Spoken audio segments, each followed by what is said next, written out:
Mr. Hamid Tuanka.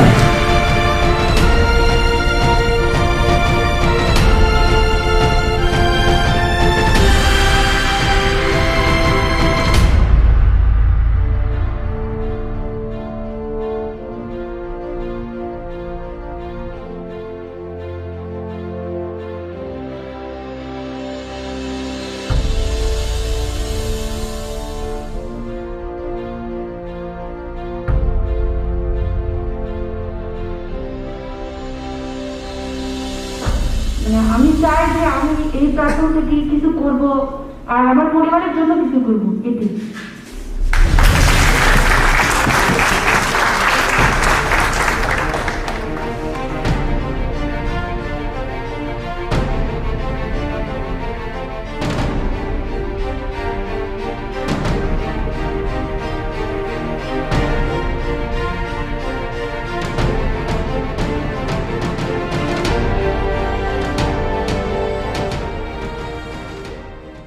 تهتز كأنها جان ولا مدبرا ولم يعقب يا موسى إني آنست نارا إنك من الآمنين जदाई धर्मस्य ग्लानिर्भवति भारत अभ्युत्थानमधर्मस्य तदात्मानं सृजाम्यहम् परित्राणाय साधूनां विनाशाय च दुष्कृतं धर्म संस्थापनार्थाय सम्भवामि जुगे जुगे। আমার সোনার বাংলা আমি তোমায় ভালোবাসি চিরদিন তোমার আকাশ চিরদিন তোমার আকাশ তোমার বাতাস আমার প্রাণে ও মায় আমার প্রাণে বাজায় বাঁশি সোনার বাংলা আমি তোমায় ভালোবাসি। আমরা দিনকে দিন আসক্ত হয়ে পড়ছি বিজ্ঞানের অপব্যবহার। সোশ্যাল মিডিয়া সহ বিভিন্ন ধরনের আমাদের ডিজিটাল প্রযুক্তির মাধ্যমে আমরা এখন আসক্ত হয়ে পড়েছি। এই আসক্তির থেকে আমরা মনে বলতে পারি যে আমাদেরকে আজকে সোশ্যাল মিডিয়া মানে ডিজিটাল প্রযুক্তি আমাদেরকে চালাচ্ছে, আমরা তাদেরকে নয়। আর এর জন্যই আমাদের লাইফে কিন্তু অনেক ক্ষতিকর প্রভাব পড়ছে। আর এই প্রভাবের ফলে আমরা বিজ্ঞানের উপর নিজেদের এতটাই জড়িয়ে রেখেছি যে কোনো কাজ করার কথা বললেই আমরা যথাসম্ভব সেটাকে এড়িয়ে যাওয়ার চেষ্টা করি। কিন্তু আমরা সবাই কিন্তু লাইফে সাকসেস হতে চাই। একদম, আমরা সবাই লাইফে সাকসেস হতে চাই তো। আচ্ছা, সাকসেস হতে গেলে লাইফে কি প্রয়োজন কে বলবে? পরিশ্রম। আর কে বলছে? আর টাকা। আচ্ছা, আর চেষ্টা। খুব ভালো, খুব ভালো। অ্যাকচুয়ালি পরিশ্রম ছাড়া আসলেই সাকসেস হয় না। পৃথিবীতে এমন কোনো ব্যক্তি নাই যে সাকসেস হয়েছে উইদাউট হার্ডওয়ার্ক। তো হার্ডওয়ার্ক আমাদেরকে মাস্ট বি করতে হবে। হার্ডওয়ার্কই একমাত্র কি সাকসেসের। কি বলো এখন? একদম। আর চেষ্টা ও পরিশ্রমের দ্বারা কিভাবে আমরা আমাদের লাইফকে চেঞ্জ করব, লাইফে একটা নতুন ভ্যালু অ্যাড করব, তা নিয়ে কাজ করে যাচ্ছে টিম সোনু শর্মা। টিম সোনু শর্মা আমাদের এই বাংলাদেশে আসছে 2020 সালে ডিসেম্বর মাসে। এইখানে একজন মানুষ আছে যিনি একটি ডাইনামিক পারসন, যার মাধ্যমে টিম সোনু শর্মা আমাদের এই বাংলাদেশে এসেছে, যার হাত ধরে। এই মানুষটি আমার স্যার বাংলাদেশ টিম সোনু শর্মার বিডি সিইও মিস্টার হামিম সোহাগ স্যার। তো আমি সবাইকে বলবো প্লিজ করতালির মাধ্যমে হামিম সোহাগ স্যারকে ওয়েলকাম জানাই আমরা। ওয়েলকাম হামিম সোহাগ স্যার।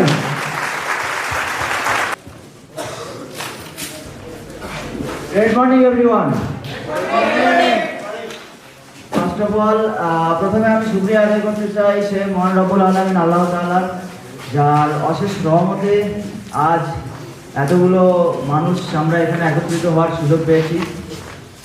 তো যেটা উদ্দেশ্য করে আজকের প্রোগ্রামটা করা হচ্ছে, এতটুকু আত্মবিশ্বাস নিজের মধ্যে আছে যে আজকের যে প্রোগ্রামটা হতে যাচ্ছে ফুল ডে, নিজের মধ্যে এতটুকু কনফিডেন্স আছে প্রত্যেকটি মানুষ নতুন চিন্তাধারা নিয়ে এখান থেকে যাবে ইনশাআল্লাহ। আর সকলের উদ্দেশ্যে একটি আমার মেসেজ থাকবে, কাইন্ডলি যারা যারা আছে, কারণ উইদাউট কমিউনিকেশন কখনোই একার দ্বারা কোনো কিছু সম্ভব না। कैसे हैं आप सब? बहुत अच्छे, सुनाई नहीं दे रहा है? बहुत अच्छे। हेलो, सुनाई नहीं दे रहा है फिर से? मुझे लगता है लेडीज लोग का साउंड थोड़ा सा ज्यादा है, तो एक टेस्ट हो जाए, ठीक है? बांग्लाई बोली बेटर, দেখি কাদের আওয়াজটা একটু ভালো আসে।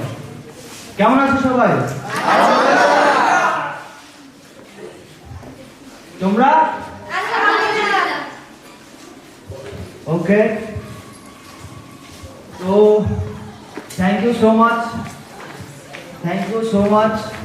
First of all I would like to pay gratitude along with my LOS and the greatest team, India's biggest leadership, IBC trainer, international business consultant Mr. Sonu Sharma sir, and मैं चाहता हूँ उन सबके लिए एक जोरदार तालियां हो जाए। আর সব থেকে বেশি গ্রেটফুল এই কারণে যে আজকে যে স্বপ্নগুলো আমি আমার ঘুমের মধ্যে দেখতাম, সেই স্বপ্নগুলো বাস্তবে আজকে চোখের সামনে দেখছি, চোখের সামনে সবকিছু হচ্ছে, তো নিজেকে অনেক ভালো লাগছে। তো আমি চাইবো যে মানুষগুলো আজকে এখানে উপস্থিত তাদের প্রত্যেকের জন্য আর আমার মা বাবার জন্য একটা করতালি হয়ে যাবে।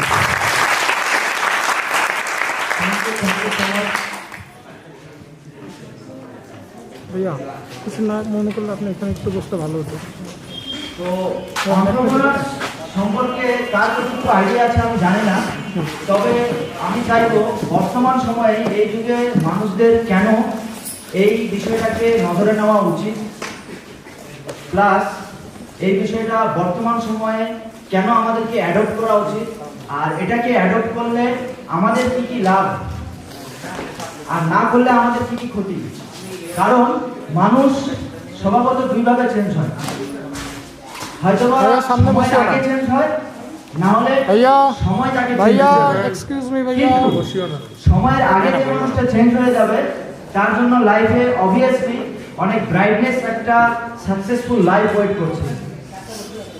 আর সময় যদি এই মানুষটাকে কখনো চেঞ্জ করে দেয় তাহলে সেটির ভার সে হয়তো বা কখনো নিজেও গ্রহণ করতে পারবে না। তো আমি অনেক গ্রেটফুল উপরওয়ালার কাছে যে তিনি আমাকে এরকম একটা সুযোগ করে দিয়েছেন।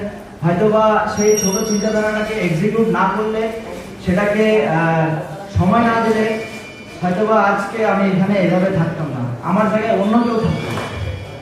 Yes or no? So guys, कोई स्लाइड चेंज करो यार, कंट्रोल में नहीं आ रहा है। স্লাইড কি দেখা যাচ্ছে? কেউ বলতে পারবে কি লেখা আছে? তো ফার্স্ট অফ অল যে কোটেশনটা আছে, entrepreneurial fever has been kicking into high gear because of when the economy slows down, entrepreneurial activity hits up. In fact, entrepreneurs flourish in down times.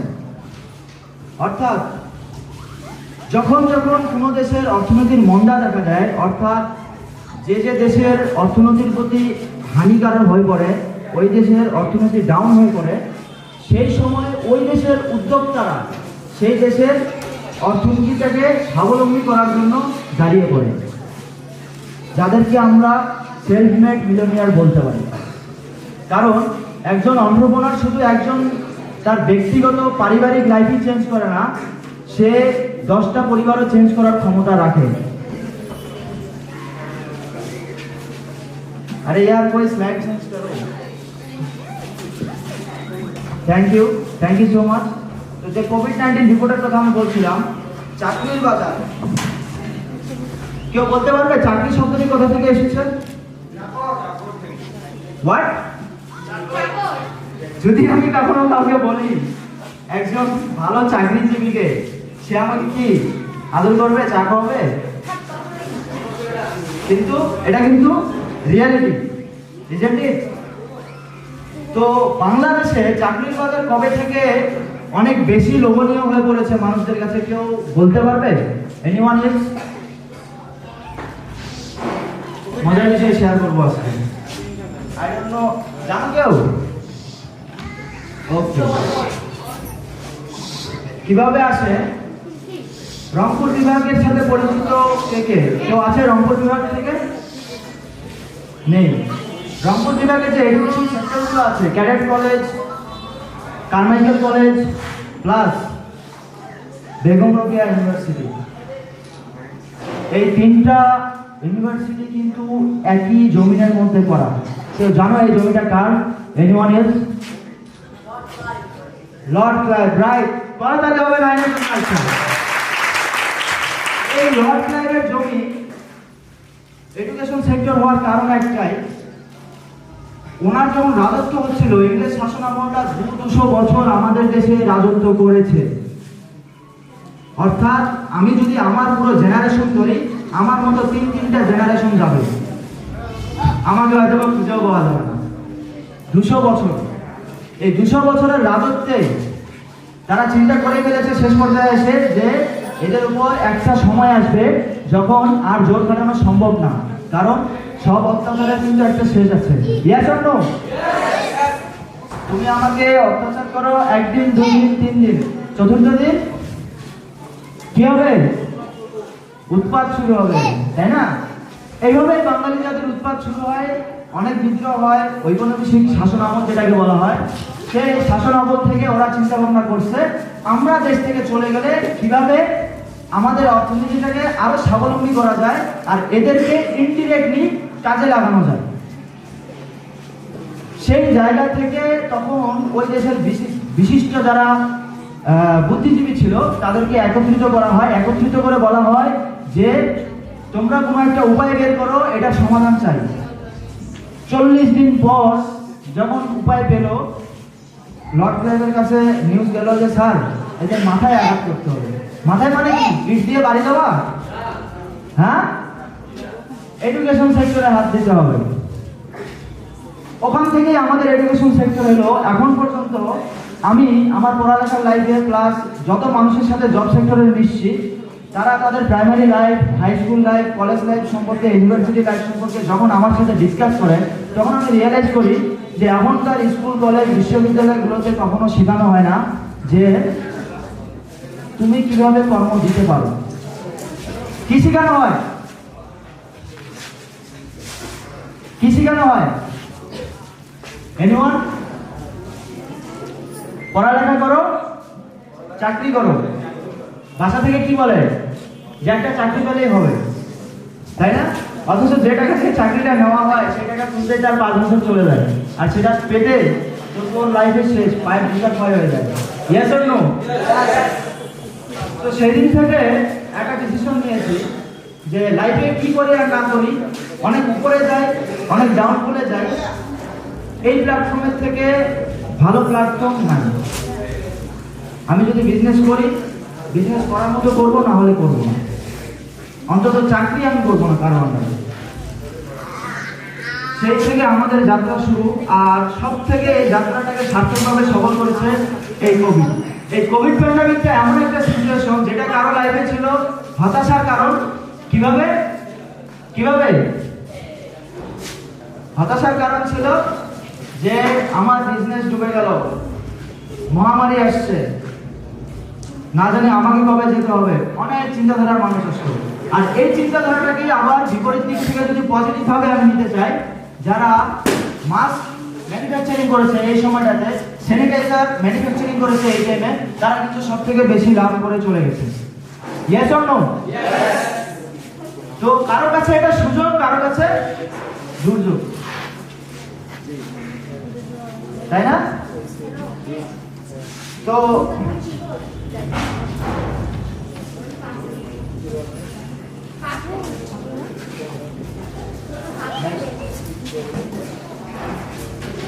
এটা একটা রিপোর্ট এমপ্লয়মেন্ট আনএমপ্লয়মেন্টের উপরে, যে দেশব্যাপী কি পরিমাণে employment আনএমপ্লয়মেন্টের যে সিনারিও আছে।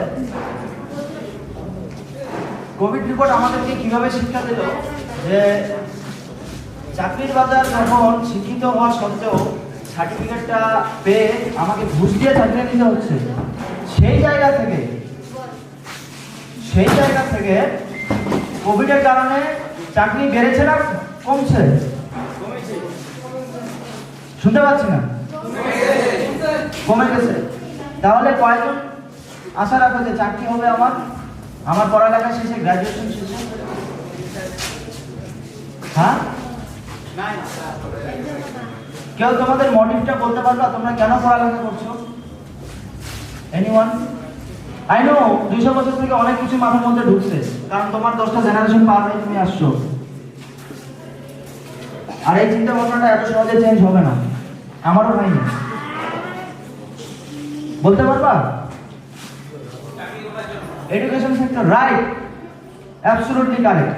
আর এই মোটিভটা দিয়েছে আমাদের এই বহির্ভূত যে শাসন আমলটা আছে সেটা। তো সেই চিন্তাধারা থেকে যখন লালন পালন করে একটা মানুষ বড় হয়, বেগম রোকেয়া জাস্ট একটা ম্যান, অথচ সেই মানুষটা পড়াশোনার সুযোগ পায় না, ওই মানুষটা আজকে নাই, অথচ ওর নামে আজকে বিশ্ববিদ্যালয় হয়ে গেল। কালকে তোমার একটা অবদানের কারণে যদি একটা মানুষ সুখে থাকতে পারে, যদি একটা মানুষ নিজেকে স্বাবলম্বী করতে পারে, চিন্তা করে দেখো তোমার কত জেনারেশন পর্যন্ত সেই শুধু যে আর্থিকভাবে বলবো সেটা না, মানুষের ভালোবাসার থেকে বড় সহযোগিতা কিছু আছে বলে আমার মনে হয় না। তোমার কাছে কিছু থাক আর কিছু না থাক, isn't it? Yes or no?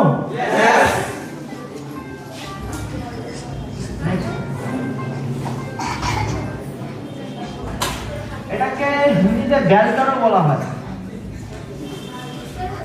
আর ইংলিশে অ্যাডাপশন কার্ভ। এই কার্ভের উপর চড়ে ইচ অ্যান্ড এভরিথিং, ওয়ার্ল্ডের ইচ অ্যান্ড এভরিথিং, বাংলাদেশের যে কোনো ইন্ডাস্ট্রি, বাংলাদেশের যে কোনো সেক্টর তোমরা ধরো, এই কার্ভের উপর দিয়ে যায়। কিভাবে?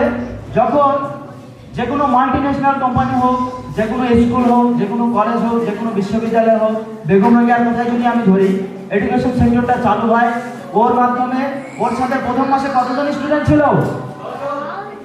10 জন। তারপর 10 জন থেকে কত? তারপর আজকে কাফিলা তৈরি হয়ে গেছে। না জানি বেগম রোকেয়াকে আজকে ওর পায়রা বন্দরে গেলে ওকে খুঁজে পাওয়া যাবে কিনা, কিন্তু তার করার কাজটা কিন্তু হাজার হাজার জেনারেশন চলে যাচ্ছে। আই থিঙ্ক মেবি পৃথিবী যতদিন আছে তার এই স্থাপত্য থেকেই যাবে, ইফ আই এম নট রং। ভুল বলেছি? ভুল বললে বলবা যে ভুল। তো যে কোনো ইন্ডাস্ট্রি যখন যাত্রা শুরু করে, তাদের যাত্রাটা কিছু ইনোভেটরস থাকে যারা ইনিশিয়েটিভ ভাবে পদক্ষেপ নেয়, আর এটার এভারেজ খুবই কম থাকে, কারণ নেগেটিভিটি যখন বেশি থাকে তখন গ্রোথ বেশি হয় না কম হয়? কম হয়, বেশি হয়। এটা কি রিয়ালাইজ করেছো কখনো? হ্যাঁ, করো নাই? কে কি করেছো? করেছো? তো এমনই ভাবে ডিজিটাল যুগে যত কিছুই আসছে না কেন, ফেসবুক, টুইটার, ইনস্টাগ্রাম, সব থেকে জনপ্রিয় ব্যয়বহুল যে জিনিসটি আছে এখন ফেসবুক। ফেসবুকে অ্যাকাউন্ট আছে সবার?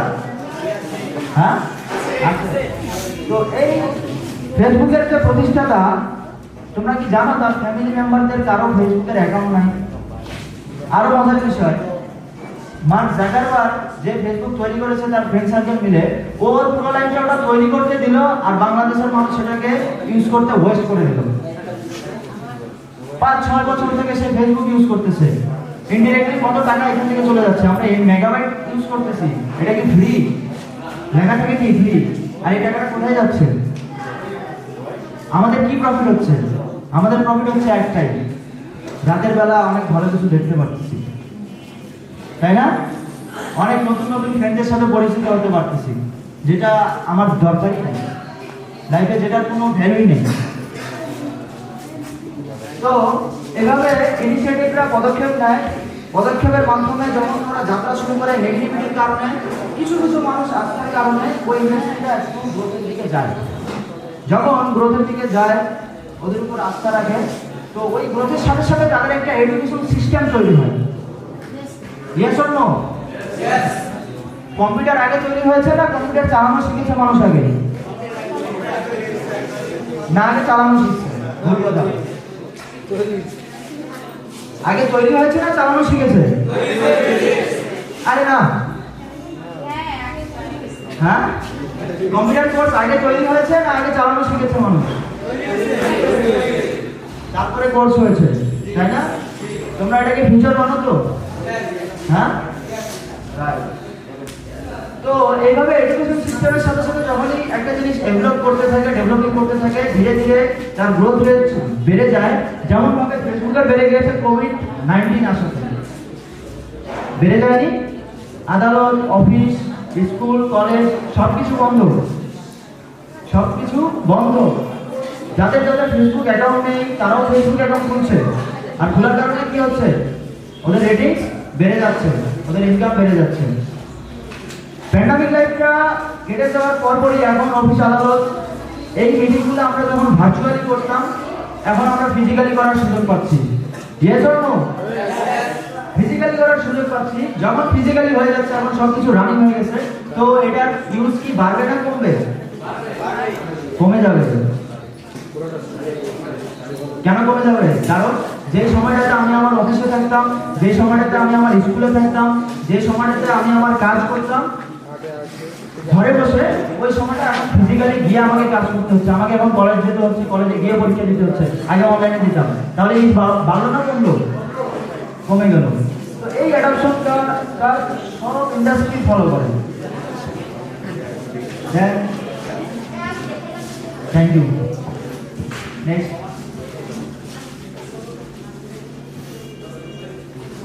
সব থেকে মূল্যবান যে টপিক, যে টপিকটার কারণে আজকে আমি এই জায়গায় দাঁড়িয়ে আছি, সব থেকে মূল্যবান। আমার একটা রিকোয়েস্ট থাকবে সবার কাছে, কাইন্ডলি যারা দাঁড়িয়ে আছেন একটু বসে পড়ুন।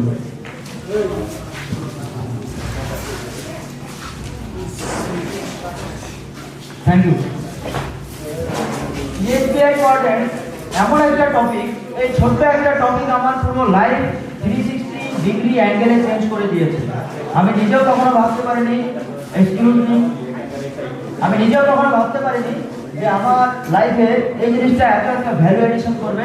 আর এই প্রজেক্টের উপরে একমাত্র আমার আশা এটার কারণে। ওয়ার্ল্ডের 95% মানুষ দুই সেক্টরে থাকে। তার আগে আমি একটা কথা বলি, সেটা হচ্ছে মানুষ যে ইনকাম করছে, তাদের যে আয় রোজগার, সেটা হচ্ছে দুটো ধরনের, একটা অ্যাক্টিভ, একটা প্যাসিভ। অ্যাক্টিভ ইনকাম কাকে বলে কেউ বলতে পারবে? এনিওয়ান? কেউ guess? Thank you. Active income কাকে বলে? যতক্ষণ কাজ করবো ইনকাম হবে, কাজ করবো ইনকাম হবে। রাইট। অর্থাৎ আমি আমার যোগ্যতা দিয়ে যে কাজটা পাচ্ছি, সেটা আমি যতদিন কাজ করতে থাকবো ততদিন আমার ইনকাম আসবে। কাজ করা বন্ধ হয়ে গেলে ইনকাম বন্ধ হয়ে যাবে। তেমনই ভাবে এই পৃথিবীতে বাংলাদেশের সিনারি নিয়ে কথা বলি। বাংলাদেশে 4 ধরনের মানুষ আছে। এই 4 ধরনের মানুষদের মধ্যে 95% মানুষ এমপ্লয় আর সেলফ এমপ্লয়।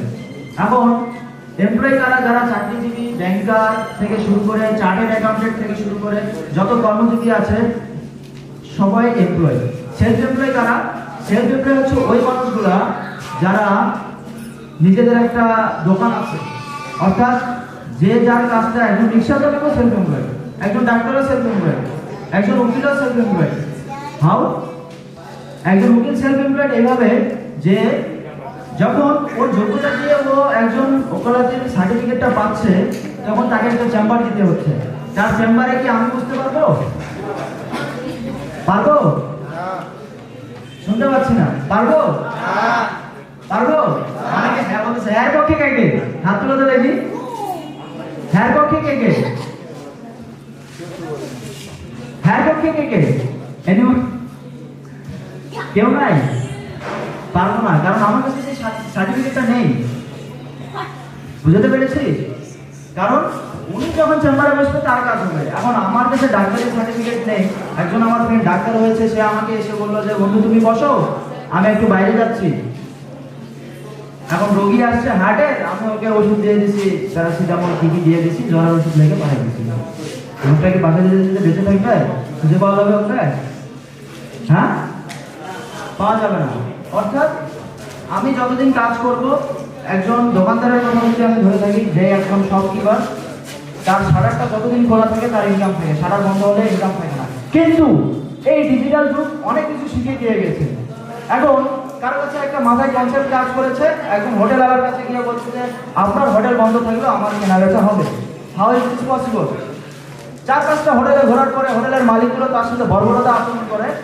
একজন হোটেলওয়ালা পায়, বিশিষ্ট ব্যবসায়ী, তার ওর কনসেপ্টটা খুবই ভালো লাগছে যে আমি এই জিনিসটা চাই যে 24 ঘন্টা আমার দোকানের পণ্য সেল হোক। কিভাবে? ফুড ফান্ডা সব থেকে বড় উদাহরণ। আর এন্টারপ্রেনার্সরা এভাবেই তৈরি হয়। বুঝতে পেরেছি?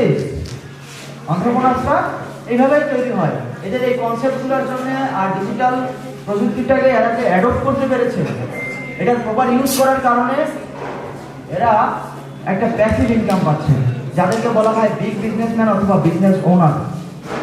বেসিক্যালি ইনভেস্টর আর বিজনেস ওনার যারা থাকে তারা ওয়ার্ল্ডের অনলি 5%, কারণ এদের জন্য একটা ইউনিক সিস্টেম কাজ করে, ইউনিভার্সাল একটা সিস্টেম কাজ করে পৃথিবীতে। যে সিস্টেমটার জন্য এই মানুষগুলো, বিল গেটসকে কে কে চেনো? আইমান সাদিক, সলেমান শর্মা চেনো? হ্যাঁ, বেক্সিমকো কোম্পানির মালিককে কেউ চেনো? চেনো না? নমস্কার। তো এই মানুষগুলো কি করে, একটা ইউনিভার্সাল সিস্টেমের উপরে কাজ করা সত্ত্বেও কেন ওদের কাছে যেতে পারতেছে না? বিকজ অফ আমার ফ্যামিলি 20 বছর থেকে বিজনেস করছে। তো এই জিনিসটা ছোটবেলা থেকে ভাবতাম যে 20 বছর থেকে একটা বিজনেস রানিং চলছে, তো একটা দিন হয়তো বা দোকান না খুলে দেখা যাচ্ছে আমার পকেট মানিটা আসতেছে না। সেদিন অনেক কান্নাকাটি করতে হয় যে আজকে আমার পকেট মানি লাগবে। এটা হয়, সবার সাথে হয়। তো দেন আমি কি করি যে বিজনেস করবো, এমন একটা বিজনেস করবো যেন এটার কারণে প্যাসিভ একটা রাস্তা তৈরি হয়, প্লাস আমার আশেপাশের মানুষগুলো খুশি থাকে, আমিও খুশি থাকতে পারি। এখন জুকারবার্গ যদি ঘুম থেকে উঠে দেখে যে আজকে টেম্পারেচার অনেক বেশি, ভালো লাগতেছে না যাইতে, অফিসে না গেলে তার কি ইনকাম আসবে না? আসবে কি না? কিন্তু ওর যে পর্যায়টা আসছে, ফেসবুক কত সালে তৈরি হয়েছে কেউ বলতে পারবে? 4 সালে। আমাদের বয়সই অত 14 সাল। তার মানে এতদিন থেকে ফেসবুকে ইউটিলাইজ করতে আমরা ফুল ফাংশনই জানি না, কোথায় কি আছে বলতে পারবে কেউ? হ্যাঁ, এনিওয়ান? পারবে না। কারণ এত পরিমাণে ওর স্ট্রাকচারটা বড় করে ফেলছে যে কত শত কর্মচারী, শত মানুষ তার সাথে জড়িত। ও হয়তো বা নিজেও তার কথায় হিসাব নেয় যে কোন জায়গা থেকে মানুষ আমার সাথে কাজ করতেছে, কোন মানুষটা কাজ করতেছে। সবারই ডাটা এক্সেস আছে এখানে তার কাছে, সে চাইলে যে কোনো মুহূর্তে কিছু করতে পারে। সে কিন্তু মানুষ। রিমেম্বার দ্যাট তোমার ফোনটা তোমার জন্য 20 হয়ে যেতে পারে, যে ফোনটা তুমি ইউজ করতেছো, যদি সেটার প্রপার ইউটিলাইজ না হয়। কারণ আমাদের মধ্যে যদি এত চিন্তা ভাবনা আসে, না জানি জুকারবার্গের মাথায় আরো কত চিন্তা ভাবনা আসে, ও সিকিউরিটিকে নিয়ে কতটুকু সিকিউর। ও আমাদেরকে একটা সফটওয়্যার দেওয়াতে যে পরিমাণে সিকিউরিটি তৈরি করছে একটা মানুষের ব্যক্তিত্ব ধরে রাখার জন্য, যে সিকিউরিটিটা তিনি প্রোভাইড করতেছে, তার মানে ওর সিকিউরিটিটা আরো কত স্ট্রং হবে কেউ কল্পনা করেছো? করনি, কারণ এগুলো চিন্তা ভাবনা করার সময় নেই। দেখলাম এই মানুষগুলো যে আছে সেলফ এমপ্লয়, এরা এদের যে চাকরি লাইফটা থাকে, একটা মানুষের গড় বয়স থেকে 60 বছর। Yes or no? হ্যাঁ, তো চাকরির চিন্তা ভাবনা কারো আছে এখানে? এই কোশ্চেনটা আগে করা উচিত ছিল, এখন হয়তো একটু হাত তুলতে যাবে না। চাকরির চিন্তা ভাবনা আছে কারো? আছে, এই যে বলছে যে ছিল, মানে এখানে আসে চেঞ্জ হয়ে গেল। No issue. যাদের যাদের চাকরির চিন্তা ভাবনা আছে তাদের লাইফ স্ট্রাকচারটা আমি দেখলাম। ওই মানুষটা একটা চাকরি পাওয়ার পরে যে কাজটা করছে কিভাবে, ধরে নিলাম এভারেজ 20 বছর বয়সের একটা মানুষ চাকরি পেল, যদিও সম্ভব না। 25 বছর 30 বছরের আগে কখনোই পসিবল না, তা আবার তার পকেটে মোটামুটি টাকা থাকতে হবে। শুধু সার্টিফিকেট দিয়ে হবে না, যতই ট্যালেন্টেড হোক। Yes or no? দেন এই মানুষগুলোর কাছে যখন আদর্শবাণী করলাম, দেখলাম যে এরা সপ্তাহে লাইফের 40টা বছর, একটা মানুষের গড় বয়স 60 বছর, 20 বছর বয়সে যখন চাকরিটা পেল, মিনিমাম একটা স্যালারি, লাইফের 40টা বছর আর বছরে 12 মাস, মাসে 4 সপ্তাহ আর উইকলি 50 ঘন্টা, অর্থাৎ দিনে 8 থেকে 12 ঘন্টা, রাফ একটা আপনি এই যে সময়টা কাজ করছে, পুরো মাল্টিপ্লিকেশনে আসে 96,000 ঘন্টা। 96,000 ঘন্টা। তখন আমি দেখলাম একজন বিজনেসম্যান ওর যে সিস্টেমটার কারণে, যেমন ভাবে জুগারবার্গ তার সিস্টেমটা তৈরি করেছে, দারাজ তার সিস্টেম তৈরি করেছে, প্লাস বেগম রোকেয়া তার সিস্টেমটাকে তৈরি করেছে, তেমনই ভাবে এই সিস্টেম মেকাররা দেখা যায় যে একটা সময় চলে আসে, ধরে নিলাম ছোটখাটো একটা অর্গানাইজেশনও কিছু তৈরি হয়, দেখা যায় যে কিছু ইনিশিয়েটিভ মানুষদের দ্বারাই ওটা তৈরি হয়। কিভাবে? এমনও মানুষ আছে যে ঢাকায় মাত্র 500 টাকা নিয়ে গেছে, আজকে সে 50 কোটি টাকা মালিক। কারণ কনসেপ্ট ম্যাটার করে। তোমার কাছে কি আছে, কত সম্পত্তি আছে, কত সহায় সম্বল আছে, সেটা ম্যাটার করে না, ম্যাটার করে কনসেপ্ট। তোমার কনসেপ্ট যত স্ট্রং থাকবে, তুমি যত তাড়াতাড়ি এই বিষয়গুলোকে বুঝে অ্যাডপ্ট করতে পারবে সময়ের আগে আগে। এর আগেও আমি বলেছিলাম মানুষ যেভাবে চেঞ্জ হয়, হয়তো সময়ের আগে চেঞ্জ হয়, না হলে সময় তাকে চেঞ্জ করে দেয়। তো এই এদের সিস্টেমটা কেমন থাকে, যখন এরা যাত্রাটা শুরু করে, এদের সাথে ইনিশিয়েটিভ কিছু মানুষ থাকে। ধরে নিলাম একটা অর্গানাইজেশন চালু হচ্ছে, সেখানে যখন 100 মানুষ থাকবে, সারা বাংলাদেশে বেকার কত? Anyone?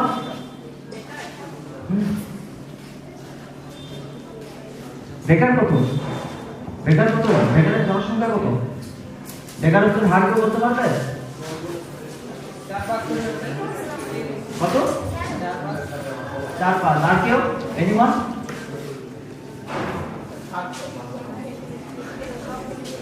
Anyone? 7 crore lakhs? Yes. Okay. ওরা কি শিক্ষিত বেকার? Yes. হ্যাঁ? Yes. শিক্ষিত হলে বেকার কিভাবে হয়? How it is possible? কোথাও না কোথাও তো ঠাই হবে।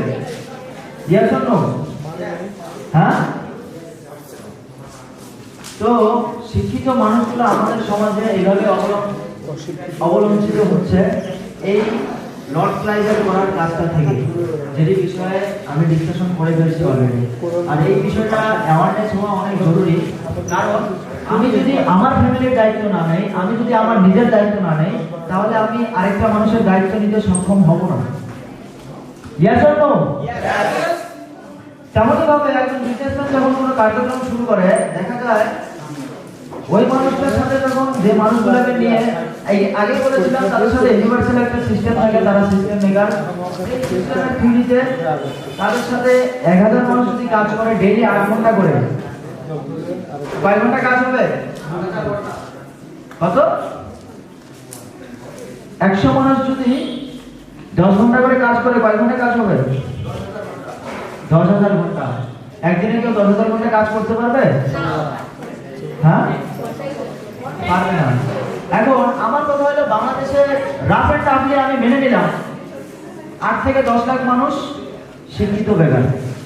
আমি ওদেরকে ইনভাইট করলাম যে আমার কাছে ইউনিভার্সাল সিস্টেম আছে, আসো, তোমাদের স্যালারি হবে, তোমরা তোমাদের কাজের পারিশ্রমিক পাবা।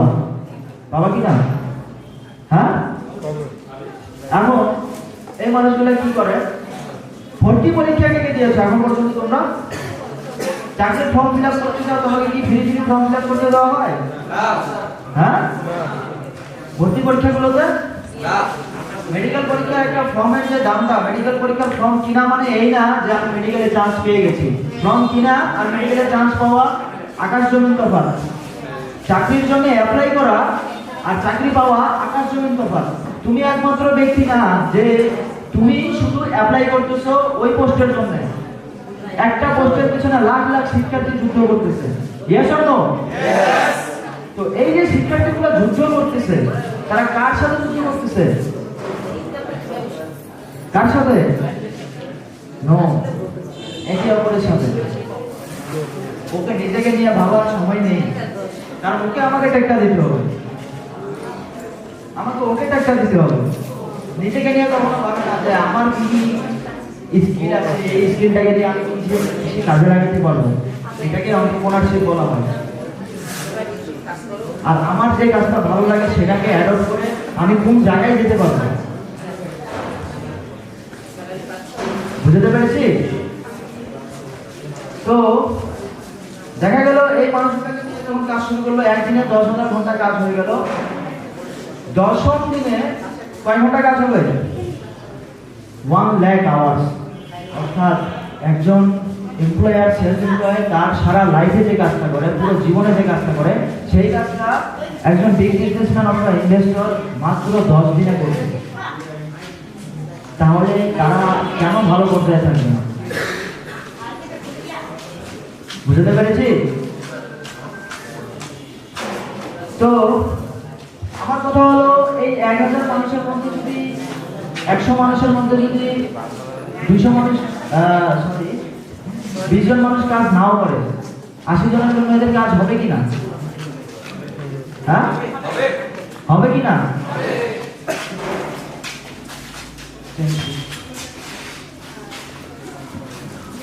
ঠিক কি বাংলাদেশের যে আদর্শমণিগুলো হয়, ঠিক কি এমন একটি আদর্শমণিকারক ইন্ডাস্ট্রি যেটি প্রতি বছরে প্রত্যেকটা ইন্ডাস্ট্রির একটা আদর্শমণি করে।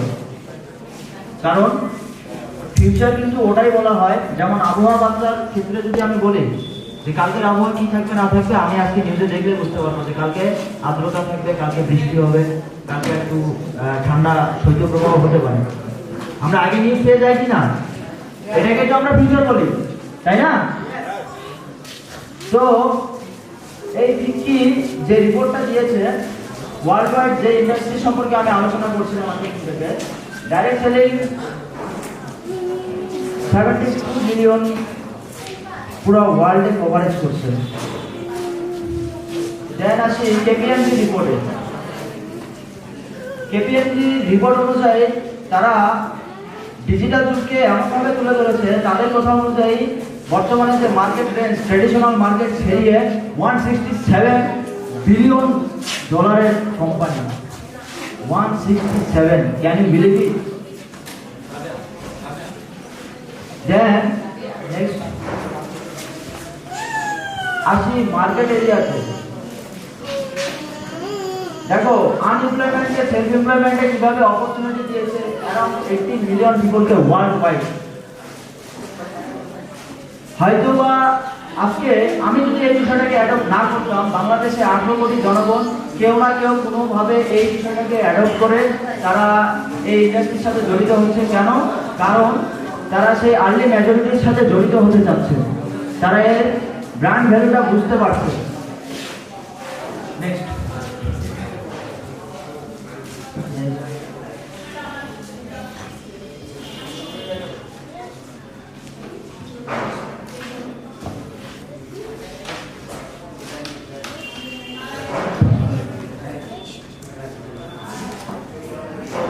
বেসিক্যালি যে এফএমসিজি সেক্টর, পৃথিবীর সব থেকে কম বয়সী যে মিলেনিয়ার জেপল গ্যাটটি, নামটি নোট করে রাখো, জেপল গ্যাটটি, অনলাইনে সার্চ দিলে বাবা। তিনি যে মিলেনিয়ার হয়েছিলেন, তিনি বলেছিলেন যে লাইফে যদি এরকম বড় পর্যায়ে আসতে চাও, চাকরির ক্ষেত্রে কখনোই এটা সম্ভব না, তোমাকে এর বাইরে কাজ করতে হবে। সেটি হচ্ছে হয়তো তোমাকে এফএমসিজি সেক্টরে কাজ করতে হবে, না হলে এমন একটা এডুকেশন সিস্টেম তৈরি করতে হবে যে এডুকেশন সিস্টেমটা তোমার জন্য একটা প্যাসিভ রাস্তা তৈরি করে দেবে। হ্যালো, বুঝতে পেরেছি? আর এই করোনা এসে এমন একটা ধাক্কা দিয়ে গেল, অনেক কিছু শিখিয়ে দিয়ে গেছে। আমি বলবো আমাদের জন্য অনেক বড় একটা শিক্ষা এই করোনা প্যান্ডামিক লাইফটা, যেখানে 1.5 থেকে 2 বছর আমরা ঘরের বসে অনলাইন সোর্স থেকে ইনকাম করা শিখছি। শুধু এমনটাই না যে আমরা নেগেটিভ ওয়েতে ইউজ করতেছি, এই জায়গা থেকে দাঁড়াই থাকে পজিটিভ ওয়েতে ইউজ করে অনেকে অনেক জায়গায় চলে গিয়েছে। তো বেসিক্যালি আমরা এফএমসিজি সেক্টরে কাজ করি, সেটি হচ্ছে fast moving consumer goods. FMCG সম্পর্কে কারোর কোনো আইডিয়া আছে? হ্যাঁ, এফএমসিজি সম্পর্কে কারোর কোনো আইডিয়া আছে?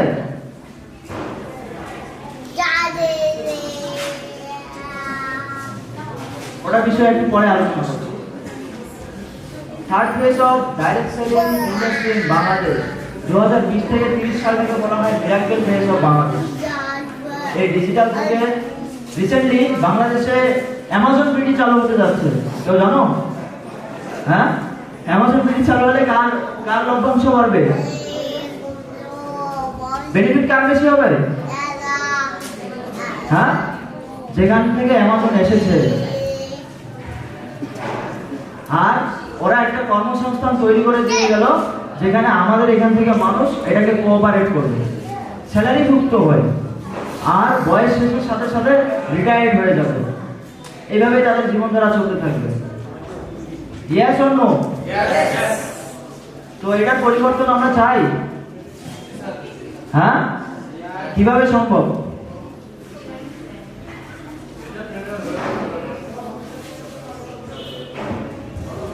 Next, Ram Vilas Paswan, food ministry of India. Recently উনি ডাইরেক্ট সেলিংকে প্রমোট করেছেন। নেক্সট 2014 সালে ইউটিউবে সার্চ দিলে ওনার ফার্স্ট অফ অল ভিডিওটা চলে আসবে। জানা যে অমিতাভ কান্ত আইএএস অফিসার, ইনিও ডাইরেক্ট সেলিং মার্কেটিংকে প্রমোট করেন। দেন নেক্সট, এখন আসি মেইন টপিকে।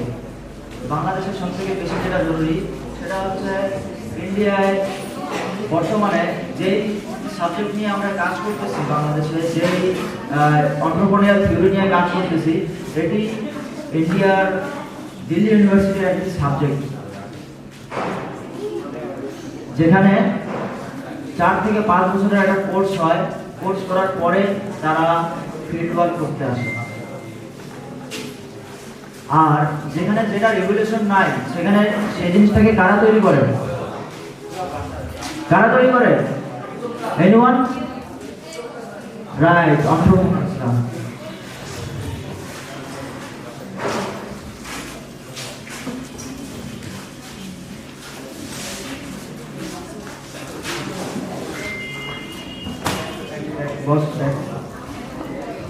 Unemployment India's biggest concern, direct selling and rescue. শুধু করোনাতে যে আমাদের ক্ষতি হয়েছে তা না।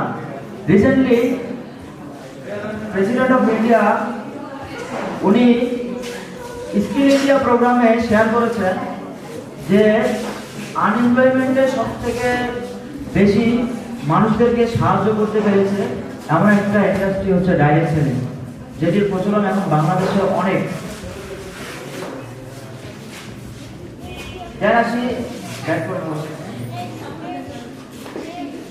ওয়ার্ল্ড ওয়াইড আমি যদি ধরি, যে মানুষগুলা এস্টাবলিশড হয়ে গেছেন তাদের চেষ্টা করি, আজকে তুমি যদি নেটওয়ার্ক তৈরি না করো, তুমি কোনো না কোনো নেটওয়ার্কের অংশ। সবারই বাসায় চা পাতা আছে? Yes or no? হ্যাঁ, আছে। চাল যায়, ডাল যায়, হ্যাঁ? ঘরের আসবাবপত্র কোথা থেকে আসে?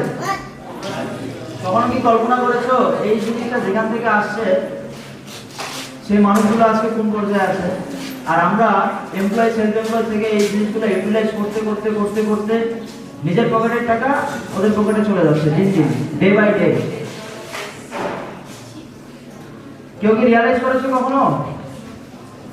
বিল গেটস একটি কথা বলেছে নেটওয়ার্ক মার্কেটিং সম্পর্কে আর ডাইরেক্ট সেলিং ইন্ডাস্ট্রি সম্পর্কে। সেটা হচ্ছে ওনাকে সেমিনারে প্রশ্ন করা হয়েছিল যে স্যার, আপনি যদি মাইক্রোসফটের প্রতিষ্ঠাতা না হতেন তাহলে আপনি কি করতেন? তো উনি অ্যান্সার দিয়েছিলেন এভাবে যে অ্যাকচুয়ালি আমি যদি না হতাম, if I would given a chance I would choose network marketing, right? কেউ কি জানো তার নিজস্ব 3-3টা ডাইরেক্ট সেলিং ইন্ডাস্ট্রি আছে? জানো না হয়তো, সবাই শুধু জানো যে মাইক্রোসফটের প্রতিষ্ঠাতা।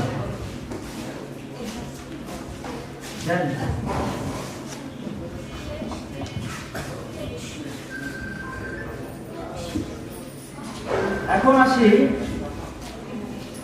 ডিজিটাল মার্কেট সম্পর্কে অনেকেরই ধারণা আছে, ট্রেডিশনাল সম্পর্কেও আছে, তাই না? কারণ আমাদের পূর্ববর্তী জেনারেশনদের হয়তো বা ডিজিটাল সম্পর্কে ধারণা ছিল না। Yes or no? কেউ কি বলতে পারবা ট্রেডিশনাল মার্কেট আগে আসছে না ডিজিটাল? হ্যাঁ, ডিজিটাল আগে আসছে। ডিজিটালের পক্ষে কে কে? ডিজিটালের পক্ষে একজন, আর কেউ? দুইজন, আর কেউ নেই। আর ট্রেডিশনালের পক্ষে? ট্রেডিশনাল মার্কেট আগে এসেছে।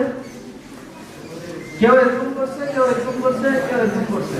মনে হচ্ছে যে আমি অর্ধেক শিওর আর আমি পুরোটাই শিওর। আর বাকিরা কি হাও না নাও না? হ্যাঁ, তো ট্রেডিশনাল মার্কেটটা হচ্ছে এটাই যে মার্কেটটা আমাদের দাদা পরদাদারা বংশানুক্রমিক ভাবে চলে আসে। ট্রেডিশনাল মার্কেটে একটা ম্যানুফ্যাকচারিং ইউনিট থাকে প্রত্যেকটা ইন্ডাস্ট্রি, প্রত্যেকটা সেক্টরে। সেখান থেকে ম্যানুফ্যাকচারিং হয়ে হোলসেলারের কাছে যায়, ওয়্যার হাউসের কাছে যায়, আর সব থেকে মোটা একটা অ্যামাউন্ট যায় সেলিব্রিটিদের কাছে। রিসেন্টলি কোকাকোলার একটা ইয়ে হয়েছে। কে ছিল সেলিব্রিটিটা? রোনাল্ডো। ফেলে দেওয়াতে দেখা গেল কি ব্র্যান্ড ভ্যালু একদম করে কমে গেল। ব্র্যান্ড ভ্যালু কমে গেল। আচ্ছা, সাকিব আল হাসানের অ্যাড কে কে দেখেছো? কে কে? তোমরা কি জানো সাকিব আল হাসান কি করে? হ্যাঁ, অলরাউন্ডার, তাই না? By profession allrounder. Cricket team, Bangladesh cricket টিমকে লিড করে, অথচ তার অ্যাড আমরা পর্দার আড়ালে দেখছি, ঠিক আছে? তো ওনারা যে অ্যাডভার্টাইজমেন্টটা করছে এটার কারণে কিন্তু মোটা অঙ্কের একটা অ্যামাউন্ট তাদের পকেট থেকে যাচ্ছে। আর এই অ্যামাউন্টটা কই থেকে আসতেছে? আমাদের কাছ থেকে আসতেছে। দেন সেই পণ্যটা কাস্টমারের কাছে যাচ্ছে। এখন কাস্টমার যে সার্ভিসটা পাচ্ছে অনলাইন থেকে, এতে আমার কোনো বেনিফিট হচ্ছে? আমি টাকা দিচ্ছি, আমি পণ্য পাচ্ছি, আর কিছু পাচ্ছি? নাথিং। এই মার্কেটটাকে ডিজিটাল ভাবে উপস্থাপন করেছে। এদের একটা ম্যানুফ্যাকচারিং ইউনিট থাকে আর ইন্ডিপেন্ডেন্ট ডিস্ট্রিবিউটর থাকে, যাদের কাছ থেকে ডিরেক্টলি কাস্টমারদের কাছে সেই পণ্যগুলো যায়। আর অ্যারাউন্ড নিয়ার অ্যাবাউট 60% কোম্পানি এদের পিছনে চলে যায় খরচগুলো ট্রেডিশনাল মার্কেটে। কিন্তু ডাইরেক্ট সেলিং এ, ডিজিটাল মার্কেটিং এ বেনিফিট হলো এই 60%-এর পুরোটাই ইন্ডিপেন্ডেন্ট ডিস্ট্রিবিউটর পায়। Am I clear?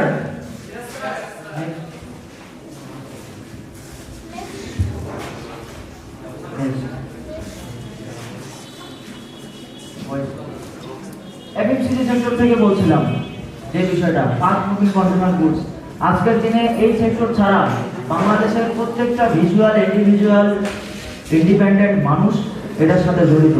আমরা ছোটবেলা থেকে আমাদের একবারে শেষ বয়স পর্যন্ত আমরা এই ইন্ডাস্ট্রির সাথে জড়িত থাকি। সেটা হচ্ছে food and beverage, health care, house hold and personal care.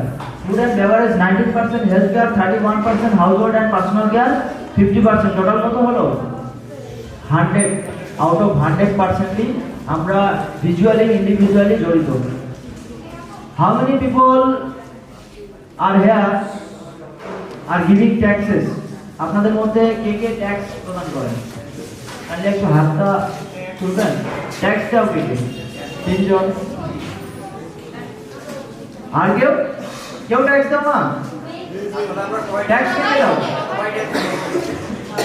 বাংলাদেশটা কার? বাংলাদেশটা কার? ভয়ে বলতেছে না, জানে তো কি বলবে। বাংলাদেশটা কার? আমাদের পক্ষে কে কে? হ্যাঁ, আমাদের পক্ষে কে কে? হ্যাঁ, আমাদের পক্ষে কে কে? আর বিয়ের পরে বউটা?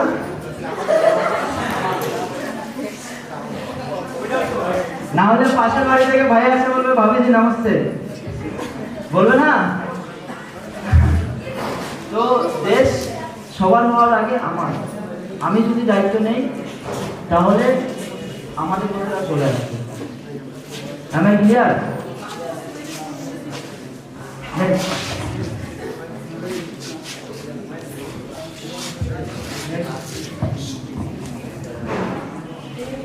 এখন আসি আমরা কারা। 2004 সালে আমাদের যাত্রা শুরু হয়। এই সাথে এভারেজ গ্রোথ আমাদের 79%। অ্যারাউন্ড 18 থেকে 19 বছর থেকে রিচ করতেছে ওয়ার্ল্ড ওয়াইড। টোটালি 2008 টার্নওভার হয় 1850 কোটি, 19 সালে হয় 2500 কোটি। চিন্তা করো কত বড় মার্কেট আর কত বড় area. Already have offices in 9 countries: Bangladesh, Dubai, Bahrain, Nepal, Saudi Arabia, Kuwait, Oman and Ghana also. বলে দিই গাইস, বাংলাদেশে অ্যারাউন্ড 18টা ডিস্ট্রিক্টে অফিস হয়ে গেছে অলরেডি। আর যে লিডারশিপের সাথে অ্যালোয়েসের সাথে আমরা বন্ডিংটা দেখেছি, টোটালি আনবিলিভেবল, রিয়েলি। দেন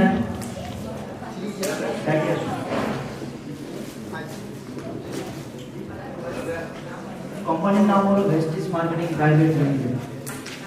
2004 সালে প্রতিষ্ঠিত হয় এই 3 জন ব্যক্তিবর্গের মাধ্যমে: দীপক সুদ স্যার, কানওয়ারবীর সিং স্যার, গৌতম বালি স্যার। আমি চাবো এদের জন্য একটা করতালি হয়ে যাবে।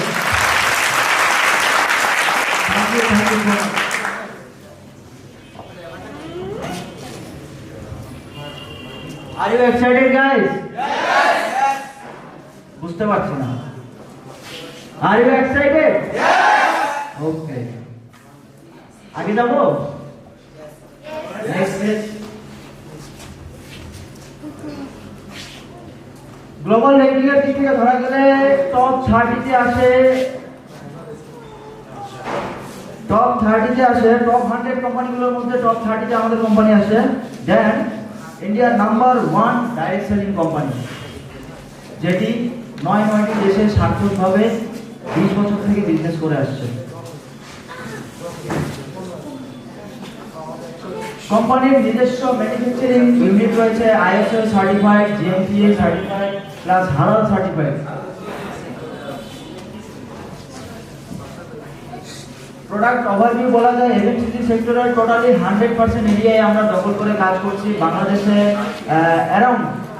অ্যারাউন্ড 80% ওভারঅল কাজ ডান।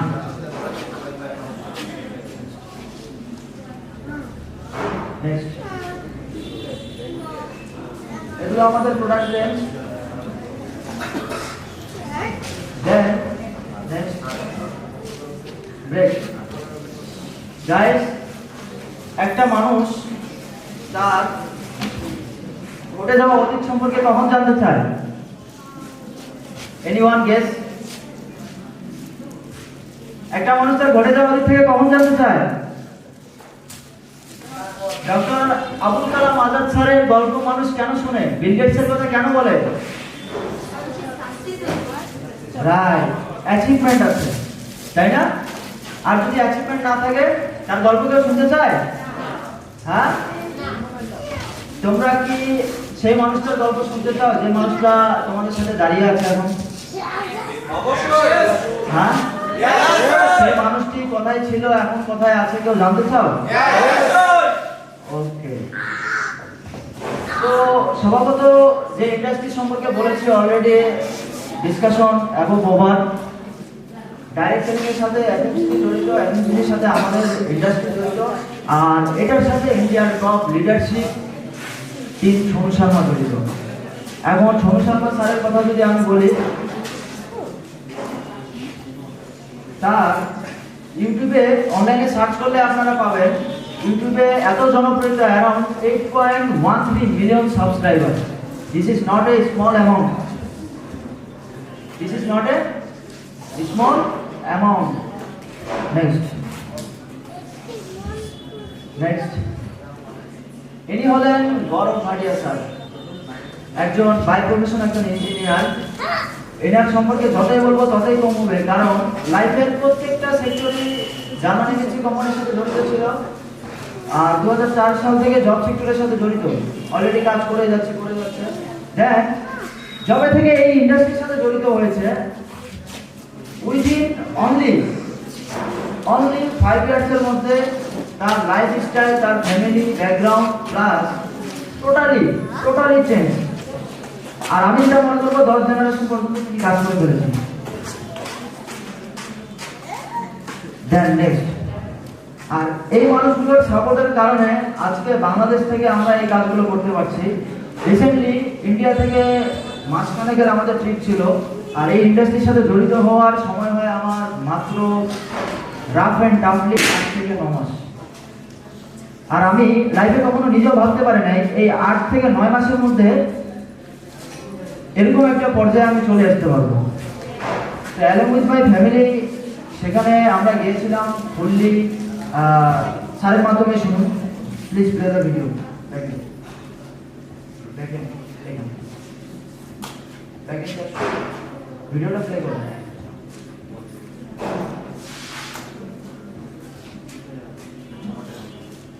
খুবই সাধারণ একটা ছেলে, ঠিক আছে, as a middle class family থেকে বিলং করি, প্লাস এডুকেশন সেক্টর আমার সম্পর্কে তো এখনো বলাই হয়নি, তাই না? এডুকেশন সেক্টর এখনো ইন্টার সেকেন্ড ইয়ারে পড়াশোনা করছি, আর পড়াশোনার পাশাপাশি বিজনেসটাকে আমি পার্ট টাইম হিসেবে ডেভেলপ করি। আর ডেভেলপ করতে করতে ধীরে ধীরে এই স্বল্প সময়ে অ্যারাউন্ড বাংলাদেশ থেকে 600+ মানুষ আজ কাজ করছে। আর আমি কখনো নিজেও ভাবতে পারিনি যে পার মান্থ আমি যেখানে নিজের পকেট মানির জন্য যুদ্ধ করতাম, সেই পকেট মানি থেকেও বেশি কিছু পাচ্ছি আমি এই ইন্ডাস্ট্রি থেকে। আর মজার বিষয়, ইন্ডিয়ার যে ট্যুরটা দিয়ে আসা হয় সেখানে সব থেকে বড় ইমোশন ছিল আমার ফ্যামিলির ট্রিটমেন্ট ছিল, প্লাস আমারও একটা ড্রিম ছিল যে লাইফে কিছু করি আর না করি অন্তত এই মানুষটার সাথে একবার দেখা করবো। আর সেই ডেডিকেশনটা অনেক হার্ডলি হয়তোবা আল্লাহ তাআলা দোয়া কবুল করে নিয়েছেন, বিদায় যাওয়া পসিবল হয়েছে। আর বাংলাদেশের মানুষের সাপোর্ট, ভালোবাসার কারণে এটা সম্ভব হয়ে উঠছে, নাহলে কখনো পসিবল হতো না। তো তোমরা এরকম পর্যায়ে কে যেতে চাও? কে? I want to see anyone? মন থেকে যে আমি আমার নিজের দায়িত্ব নিব, আমি আমার ফ্যামিলির দায়িত্ব নিব, আর আমি একমাত্র পারি আমার লাইফটাকে চেঞ্জ করতে। আমি যদি লাইফ আমার চেঞ্জ করতে না পারি তাহলে আমার ফ্যামিলি কেন, কারো দ্বারাই সম্ভব না আমার জীবনটাকে আমার মতো করে সাজিয়ে নেওয়া। Yes or no? কে তোমরা চাও এরকম একটা লাইফ লিড করতে? বাংলাদেশটা কার? তাহলে সবার কথা কেন বলছো? আমি যদি সবার কথা চিন্তা করতাম তাহলে আমারটা হতেই না, খুঁজেই পেতাম না নিজেকে। তুমি ফার্স্ট অফ অল নিজেকে ভালোবাসো। If you can love yourself then you can love others. যেখানে তুমি নিজেকেই ভালোবাসতে পারো না, নিজেকে আজ পর্যন্ত চিনতে পারো না, তাহলে সেটাকে কিভাবে তুমি চিন্তা করো যে এই যে আমাদের যারা বলে না তাদেরকে কাজের সময় পাওয়া যায় না, প্র্যাকটিক্যাল এক্সাম্পল তোমরা নিজেরাই পরীক্ষা নিয়ে দেখতে পারো যে এটা কতটুকু সত্যি। আর বর্তমানে যুব সমাজ এটাকে ধ্বংস করছে, নিজের ট্যালেন্টটাকে ধ্বংস করছে কিভাবে? এই যে টেকনোলজিগুলো আছে এগুলোর অপব্যবহার করে। আমাদেরকে লাইফে 5টা জিনিস মেনটেন করতে হবে। কেউ জানতে চাও এই 5টা জিনিস কি? 5টা জিনিস কি কেউ জানতে চাও? সময় মতো ঘুম থেকে ওঠা, সময় মতো ঘুমানো, সময় মতো খাওয়া করা, সময় মতো গোসল করা, সময় মতো শৌচালয়। এই 5টা জিনিস যার ঠিক নেই মাথায় রেখে দাও, তার 30 বছর লাইফ পার হওয়ার পরে তার দ্বারা কোনো কিছু পসিবল না। 30 বছর পরেও তাকে দেখবা যে কোথাও না কোথাও দপ্তরে দপ্তরে ঘুরে বেড়াচ্ছে, আমি শিওর। আর আমি আমার লাইফ নিয়ে আমি এতটুকু শিওর যে 21 বছর বয়সে 2021 সালে আমি যদি স্টেজের সামনে 100 মানুষের সামনে কথা বলতে পারি, 600 মানুষকে নিয়ে একসাথে কাজ করতে পারি, তাহলে 2025 সালের পরে আমি কোথায় থাকবো? 2030 সালের পরে আমি কোথায় থাকবো? আল্লাহ তাআলা যদি হেদায়েত দান করে, অবভিয়াসলি তোমরা কখনো চিন্তা করো না যে তোমরা যে টেকনোলজিটার অপব্যবহার করতেছো, এই জিনিসটার অবক্ষয়ের কারণে তোমরা শুধু তোমাদের ক্ষতি করতেছো না, তোমাদের ফুলি জেনারেশনের ক্ষতি করতেছো। আর তুমি একমাত্র পারো শুধু তোমার ফ্যামিলিকে খুশি করতে না, তোমার ফুল জেনারেশনকে খুশি করতে। কারণ সোনু স্যার অনেক সিনিয়র আমাদের থেকে, ওনার কত জেনারেশন পরে যে আমরা এখানে আসছি, প্লাস এই ইন্ডাস্ট্রির সাথে জড়িত হয়েছি। অর্থাৎ ইন ফিউচারে যদি স্যার নাও থাকে, তার একটা এডুকেশন সিস্টেম রানিং অবস্থায় আছে। তো এরকম একটা এডুকেশন সিস্টেমে কে না থাকতে চায়? যাও তোমরা? হ্যাঁ, শুনতে পাচ্ছি না। ओके। मैं बहुत ही फॉर्चुनेट हूँ क्योंकि मेरे साथ में हमीम बांग्लादेश से हैं और ये हमारा आरटीपी अटेंड करने के लिए, हमसे मिलने के लिए बांग्लादेश से यहाँ पर आए और इन्होंने सोनू शर्मा सेकंड एनिवर्सरी भी अटेंड किया, TSS सेकंड एनिवर्सरी, जो कि एक डिजिटल रेवोल्यूशन, राइट। और सोनू सर से भी इनकी मुलाकात हुई और आज ये हमारा 2 दिन का आरटीपी, एक्शन आरटीपी, जिसमें हम सिखाते हैं कि काम कैसे फिट करना है आगे, राइट, उसको अटेंड किया। तो अभी बिल्कुल तैयार है बांग्लादेश में जाकर पूरा का पूरा धमाल मचाने के लिए, और इनको सपोर्ट करने इनके 2 लीडर्स अगले भी महीने नवंबर में आ रहे हैं और तकरीबन 200 से 300 लोगों का प्लान बनाने के लिए मेरे साथ डायरेक्टली काम कर रहे हैं। तो इनके साथ अगर आप जुड़ते हैं तो ये समझिए कि आप मेरे साथ जुड़ रहे हैं, मिलकर बहुत बड़ा बिजनेस करेंगे बांग्लादेश के अंदर। मैं भी प्लानिंग कर रहा हूँ ढाका आने की, आप लोगों से मिलने की। धन्यवाद, थैंक यू सो मच। তোমরা কিন্তু জানো আপনার ইনকাম কত পার মান্থ? হ্যাঁ, এনিওয়ান? একজন হাত তুলেছে। 20 লাখ। 20 লাখ কেন? কারণ তুমি এটা পাওয়ার যোগ্য। কারণ আমাদের দেশে একজন 50 থেকে 1 লাখ টাকা ইনকামকারী মানুষের কাছে যখন যাওয়া হয় তার এক্সপেরিয়েন্স সম্পর্কে জানার জন্য, তার কাছ থেকে ওয়েল নন সেই বিহেভিয়ারটা পাওয়া যায় না। কিন্তু আমি কখনো বিলিভ করতে পারিনি, যখনই গেলাম এত ওয়ার্মলি আমাকে ওয়েলকাম করলো, আর সেটাকে আমাকে খুব তুচ্ছ মনে হচ্ছিল যে এখনো তো অত কিছু করিনি, অত বড় পর্যায়ে যাইনি। তারপরেও মানুষ হিসাবে যে মালিকের সামনে কথা বলতে হয়, কিভাবে কমিউনিকেশন স্কিলের উপরে কাজ করতে হয়, এসব কিছুও শেখানো হয়। টাকা যদি লাইফে সবকিছু হতো তাহলে কাজই হতো। ইয়াস অর নো? সম্পদশালী লোক কত আছে? অনেক আছে, অনেক। তো এটি হলো আমাদের ম্যানেজিং ডিরেক্টর দীপক সুদ স্যার, যার শুরুতে আমি দেখিয়েছিলাম। এনার সাথে পার্সোনাল মিটিং হয় আমার ইন্ডিয়াতে, প্লাস আমার যখন ওয়ার্ম ওয়েলকাম হয় প্রোগ্রামের মধ্যে, তার কিছু সিনারিও। দেন নেক্সট প্রোগ্রামে আমার ফ্যামিলিও ছিল। নেক্সট দেন ভিডিও আছে একটা, ওয়েট। রেডি করো। তো এই বিষয়ে আমি একটা কথা বলতে চাবো, সেটি হচ্ছে যে একজন অন্টারপ্রেনারের লাইফ স্টাইলটা কেমন হয় আমি চাই সবাই একবার অনুভব করবে। কারণ তোমার মনের মধ্যে যদি আকাঙ্ক্ষা তৈরি না হয়, চাওয়া পাওয়া তৈরি না হয়, চাওয়া পাওয়া তৈরি করে দেওয়ার দায়িত্বটা কার? কার? সবকিছু যদি নিজের দায়িত্ব নাও তাহলে তো কাজই হইতো, এতক্ষণে তাজমহলের থেকেও বড় কিছু তৈরি হয়ে যেত, তাই না? Yes or no? তো সেই লেভেল থেকে যখন রিয়েলাইজ করলাম যে আসলে পৃথিবীটা এমন হতে পারে, আমি জানতাম না যে ইন্ডিয়ার মানুষ কেমন, বাইরের দেশের মানুষ কেমন, কিন্তু যখন মিশলাম ওদের সাথে দেখলাম অ্যাজ ওয়েল আমাদের মতনই, কিন্তু তাদের অতিথি আপ্যায়নটা আমাকে অনেক মুগ্ধ করেছে, অনেক।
তো এই যে মানুষটাকে দেখছেন, কথাগুলো কি কেউ বুঝতে পেরেছেন? হ্যাঁ, কেউ বুঝতে পেরেছেন? এনিওয়ান? হ্যাঁ, আচ্ছা, একজন পাওয়া গেছে। কোন ভাষায় ছিল? ও, এটা বুঝতে পেরেছেন? আচ্ছা, এখন বিষয়টা হচ্ছে আমি না হিন্দি বলতে জানতাম না, সত্যি বলতে আমি জানতাম না হিন্দি বলতে, ইংলিশে কথা বলতে জানতাম না, শুধু পড়াশোনা যতটুকু করার দরকার অতটুকুই করতাম। তো যবে থেকে ইন্ডাস্ট্রির সাথে জড়িত হয় তখন দেখতেছি যে না, আমার এই নলেজটা না থাকলে তাদের সাথে আমার কমিউনিকেশন বিল্ডিং হচ্ছে না, আর এটা আমি করতে না পারলে হয়তো এর থেকে বড় ব্যর্থতা আমার দ্বারা আর কিছু হবে না, লাইফে আর কখনো কিছু করা সম্ভব না। সেদিনই ডিসিশন নিলাম, মাঝখানে সময় লাগেনি, অনেক প্র্যাকটিস প্র্যাকটিস প্র্যাকটিস প্র্যাকটিস করতে করতে করতে করতে নাও এখন বলতে পারি,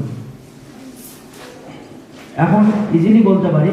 তো অনেকের কাছে অনেক টাফ মনে হয়, টাফ কোনো কিছুই না, যখন চর্চার মধ্যে থাকবে একটা জিনিস আর নিজের মধ্যে একটা আফসোস থাকবে ওই জিনিসটার প্রতি যে না, লাইফে কি করি না করি এই কাজটা অন্তত আমি করবো লাইফে অন্তত একবার করে দেখো কেমন লাগে। Yes or no? Thank you so much. এটা বলে আজকের প্রেজেন্টেশন আমরা শেষ করছি, আর লাঞ্চের ব্যবস্থা আছে, লাঞ্চের পরে যারা আমাদের অ্যাচিভার আছে তারা কাইন্ডলি ওয়েট করবেন, তাদের জন্য সার্টিফিকেটের ব্যবস্থা আছে, প্লাস প্রোফাইল বিল্ডিং হবে সকলেরই, আর যারা টিম মেম্বার আছে তাদের সাথে আমাদের ওয়ার্কশপ হবে। তো কাইন্ডলি আমার রিকোয়েস্ট থাকবে যারা মেইন টিম মেম্বার আছে তারা যেন থাকে। ওকে, থ্যাংক ইউ সো মাচ।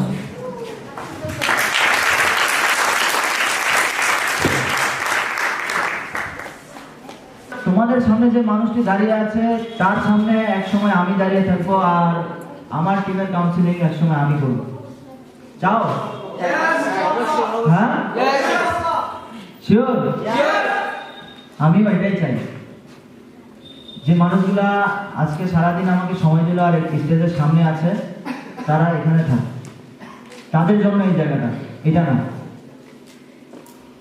বুঝতে পেরেছি? তো 10টা বেসিক সম্পর্কে আলোচনা করবো, যে 10টা বেসিক যদি তুমি পালন না করো, শুধু তোমার এই বিজনেস না, নিজের পার্সোনাল লাইফের অনেক বড় একটা ক্ষতি করবো। বুঝতে পেরেছি? First point, do not hurt anybody's ego.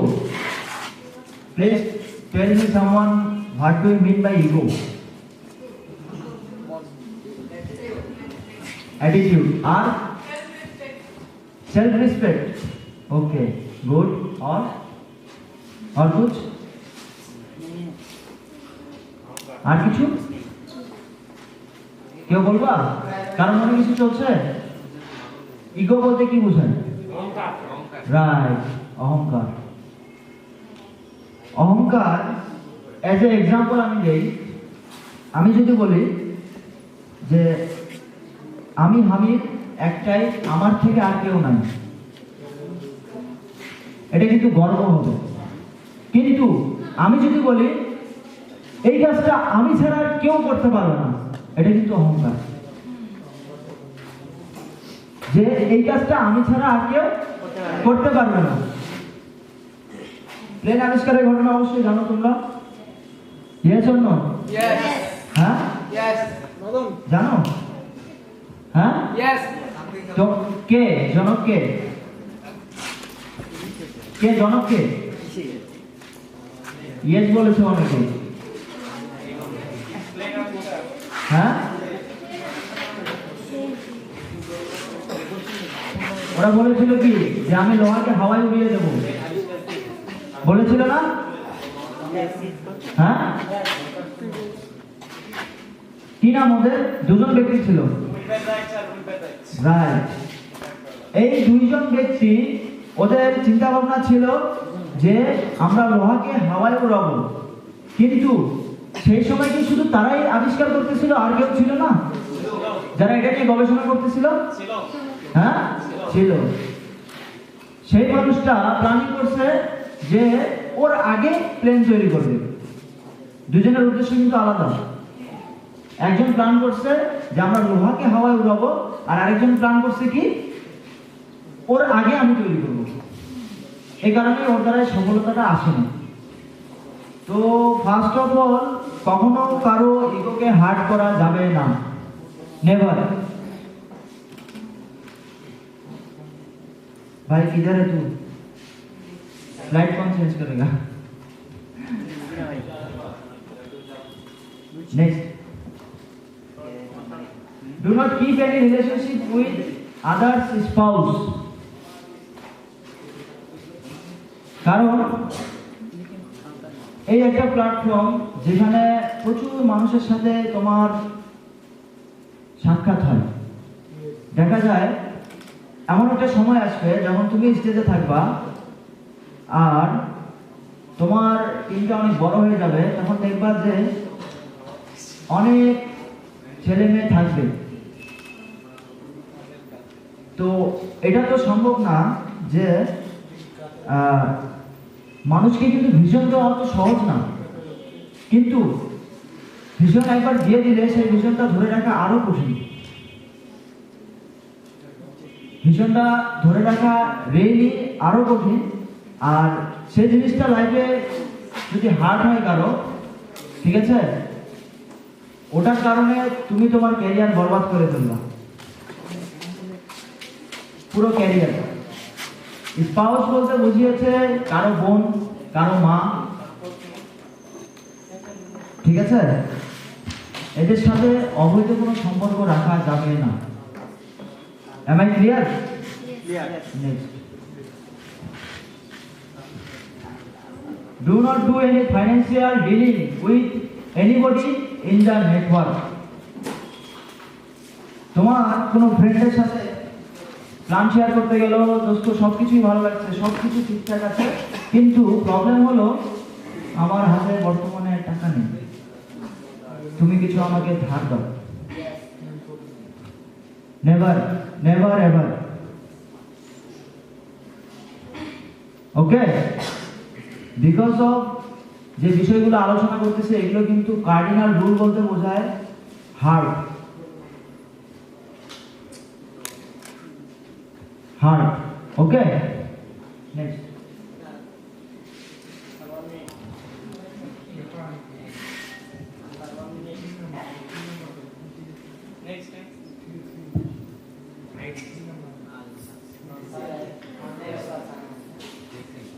Note করেছো? 3 নাম্বারটা अगेन ओके ओके नंबर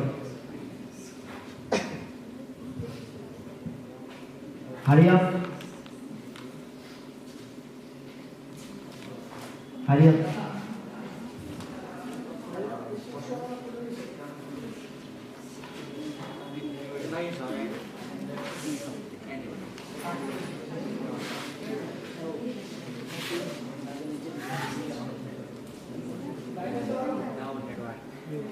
মোটামুটি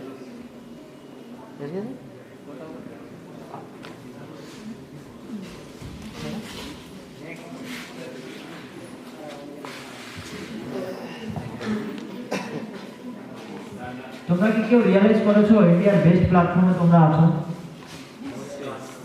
হ্যাঁ?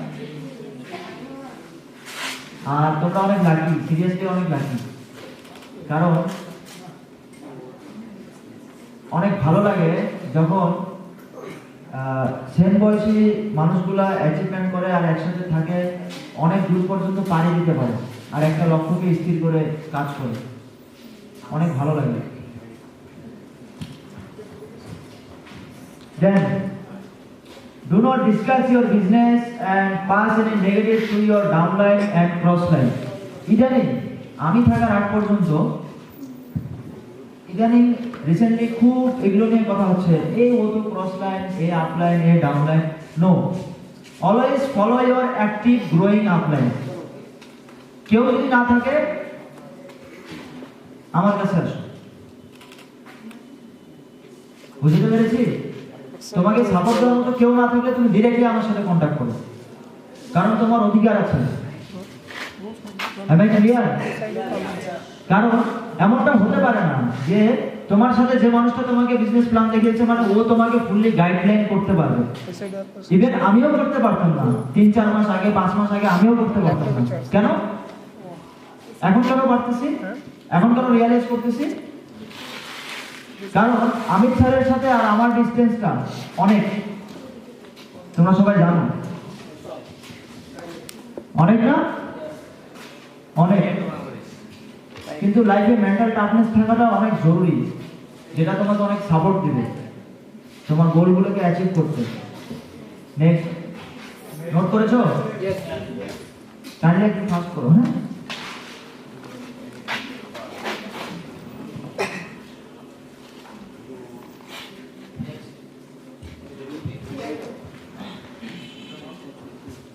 do not do anything first time without checking with your active and growing upline.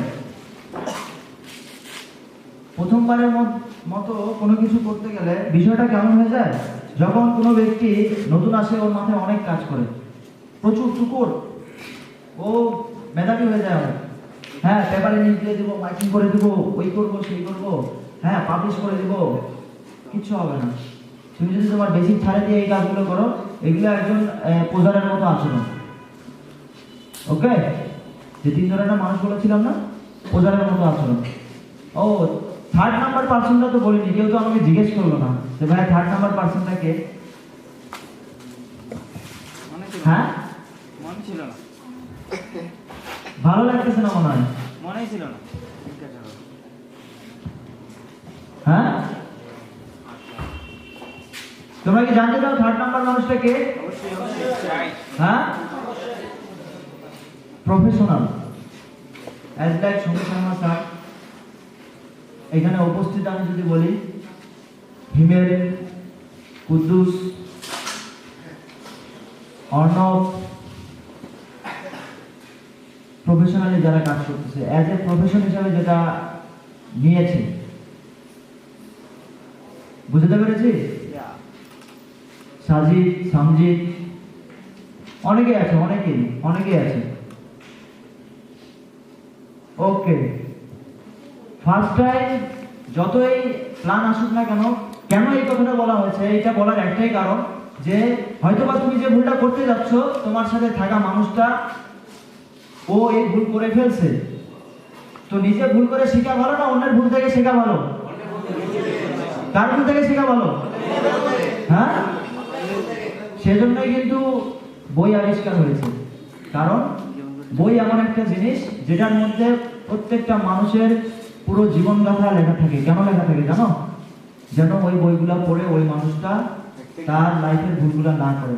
এই কারণে বিল গেটস আজকে এত বড় পজিশনে গিয়েছে, তার পার্সোনালিটির কারণে, তার ট্যালেন্টের কারণে। তোমার যদি ট্যালেন্ট থাকে তাহলে আজকের যে অপরচুনিটিটা আছে এটা তোমাকে শুধু ইন্ডিয়া না, ওয়ার্ল্ড ফেমাস করবে। Not only India, not only Bangladesh, world famous করবে। আরো একটা ব্যক্তিগত কথা শেয়ার করি, শুধু বাংলাদেশ আর ইন্ডিয়াতে আমার সাথে মানুষ জড়িত না। ওমান থেকে 4 জন আছে, সৌদি থেকে 3 জন আছে, যারা এই বিজনেসটাকে এক্সপ্যান্ড করতেছে। তোমরা একবার রিয়ালাইজ করে দেখো, 4 থেকে 5 বছর পরে যখন আমাকে ওই দেশে যেতে হবে সেমিনার করার জন্য, কেমন থাকবে পরিবেশ আর কেমন থাকবে ওখানকার মানুষ? হ্যাঁ, রিয়ালাইজ করেছো এই বিজনেস প্ল্যাটফর্ম তোমাকে কি দিতে পারে? হ্যাঁ, it will take some time. একটা বেবি যদি প্রডিউস হইতে 10 মাস 10 দিন সায়েন্টিফিক কথাই বলে, আর নর্মালি 9 মাস something, if I am not wrong. Yes or no? 9 মান্থে একটা বেবি প্রডিউস হইতে সময় লাগে। একটা নতুন জীবন ভূমিষ্ঠ হতে 9 মাস সামথিং সময় লাগে। আর তুমি তোমার লাইফের স্ট্রাকচার তৈরি করতে এসেছো এখানে। তুমি কিভাবে মনে করো যে 1 সপ্তাহে রাতারাতি তোমার সবকিছু চেঞ্জ হয়ে যাবে? হ্যাঁ, পসিবল? কখনো পসিবল না। আর যে মানুষগুলো এরকম চিন্তাধারা, তারা কিন্তু ঝরে পড়েছে, নেই। কারণ যাদের মাধ্যমে এই কার্যক্রমগুলো আমার স্টার্ট হয়েছিল তারা আজকে আমার সাথে নেই। বড় জোর 2 থেকে 3% আছে এখানে। ওকে, দেন 6 নম্বরে আসি।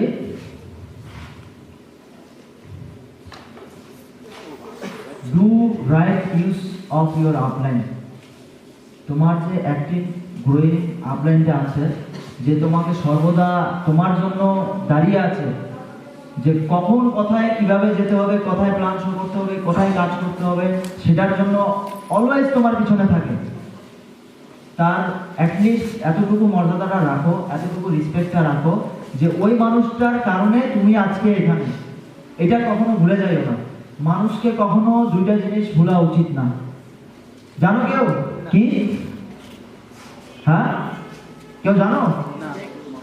একটা হচ্ছে তার অতীত, একটা হচ্ছে তার বর্তমান। অতীতে যা তুমি করে এসেছো সেটা, আর অতীতের কারণে বর্তমানে তুমি যে পজিশনে আছো, এই 2টা জিনিস কখনো ভোলা উচিত না। ঠিক আছে? তো তোমাকে যে মানুষটা সাপোর্ট দিচ্ছে, তোমার জন্য এত কিছু করতেছে, তোমাকে সময় দিচ্ছে, সেই মানুষটার রাফ ইউজ কখনো করিও না। Okay, next, do right use of social media. আহা, বেড়া না রাখবো ইজ ইউবাগো। রাত অলওয়েজ, মানে আমরা এখন কি হয়ে গেছি যে দিনে ঘুমাই, রাত্রে যাই। আমাদের দিন রাতের কোনো শিডিউল নাই। কেন শিডিউল নাই? মানে একটা জিনিসের প্রতি গেলে সে ফেসবুক ইউজ করতেছি, করতে আসি, কয় ঘন্টা যাচ্ছে, যাক।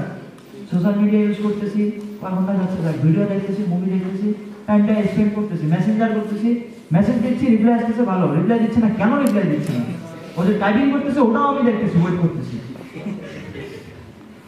যে কখন রিপ্লাইটা আসবে আর আমি কখন অ্যান্সারটা দিব। আর এভাবে রাতটা বের করে দিই, সকালে পরীক্ষা, এত চাপ ভাইয়া, পরীক্ষার চাপে আমি এই কাজগুলো করতে পারতেছি না। কিন্তু একবার রিয়েলাইজ করে যখন নিজের দিকে তাকাই যাবো, যে কাজগুলোর কথা বলা হয় তোমার পার্সোনালিটির জন্য বলা হয়, বুঝতে পারছি? তোমাকে শুধু এমনটা না যে এই প্ল্যাটফর্মে থাকলে তোমার ইনকাম হবে, অনেক অনেক বড় পজিশনে যাবা, কিন্তু এই প্ল্যাটফর্মে আমি বলবো ওই ব্যক্তির যদি ইনকাম নাও হয়, অ্যাটলিস্ট 3 বছর এখানে থাকা উচিত, 3 ইয়ার্স। কেন? 3 বছরে এই মানুষটা যে একটা প্রোডাক্ট তৈরি হয়ে আসবে না, আমি ওয়াদা করে বলতে পারবো ওই মানুষটার দ্বারা কখনো কারো ক্ষতি হবে না। ওর দ্বারা কি হয় হোক, অ্যাটলিস্ট কারো ক্ষতি হবে না, এতটুকু আমি কনফিডেন্ট। বুঝতে পেরেছি? দেন কাইন্ডলি সবার কাছে আমার একটা রিকোয়েস্ট থাকবে পার্সোনালি, বিকজ অফ তোমার সোশ্যাল মিডিয়ার উপর কন্ট্রোল না তো তোমার মা বাবার আছে, না তো তোমার নিজের আছে, কন্ট্রোল আছে তোমার সাবকনসিয়াস মাইন্ডে। অর্থাৎ অ্যাজ লাইক আমি যদি এখন তাজমহলের কথা বলি, অনেকে কিন্তু তাজমহলের ছবি দেখা শুরু করে দিছ, যে তাজমহল দেখতে এরকম, হ্যাঁ কি না? হ্যাঁ, আমি যদি গোলাপ ফুলের কথা বলি, গোলাপ ফুল নিয়ে এখন যদি রচনা বলি, তোমরা কিন্তু গোলাপ ফুলের পাপড়ি, গাছ, এগুলো তোমাদের চোখে অটোমেটিক চলে আসবে। বা অড ল্যাঙ্গুয়েজ ইউজ করি, তোমাদের খারাপ লাগে কেন? তোমরা রিয়েলাইজ করতে পারো যে ও আমাকে বোকা দিচ্ছে। বুঝতে পারছি? এই সাবকনসিয়াস মাইন্ডটাকে যদি তোমরা রাইট ওয়েতে ইউজ না করো, পজিটিভ ইনফরমেশন না দাও, তাহলে লাইফের ক্যারিয়ারটা পুরোপুরি ভ্যানিশ হয়ে যাবে, পুরোপুরি নিজেকে খুঁজে পাবো না। আর এখনকার সময় আমরা যে কাজগুলো করছি না, এই কাজগুলো 30 বছর ঊর্ধ্বে যে মানুষগুলো আছে না, ওরা স্বপ্ন দেখে যে ইস, এই 10টা বছর আগে যদি আমি এর মতো এইভাবে কাজগুলো করতাম, তাহলে হয়তো বা এরকম একটা জায়গায় থাকতাম। এই আশ্বস্ত করার জায়গা থাকবে না। হয়তো এই 20 সাল থেকে 25 সাল পর্যন্ত পরিশ্রম করো, এইগুলোর দিকে সময় দিয়ে নিজেকে তৈরি করে ফেলো, নয়তো ওই 70 বছরের মতো এই স্বাভাবিক যে একজন জব সিকারের যে জীবনটা থাকে, দৌড়ের উপর সারা জীবন দৌড়াও, বিয়ে শাদী করে ফেলো, সংসার করে ফেলো, ছেলে মেয়ে হবে তাদেরও। কিন্তু আমি স্টেজে কমিটমেন্ট নিয়েছি, আমি হাটে যাই, স্কুটিতে যাই, যেভাবে যাই, আমার জেনারেশন, আমার ছেলে মেয়ে যেন মার্সিডিজে করে স্কুল কলেজে যায়।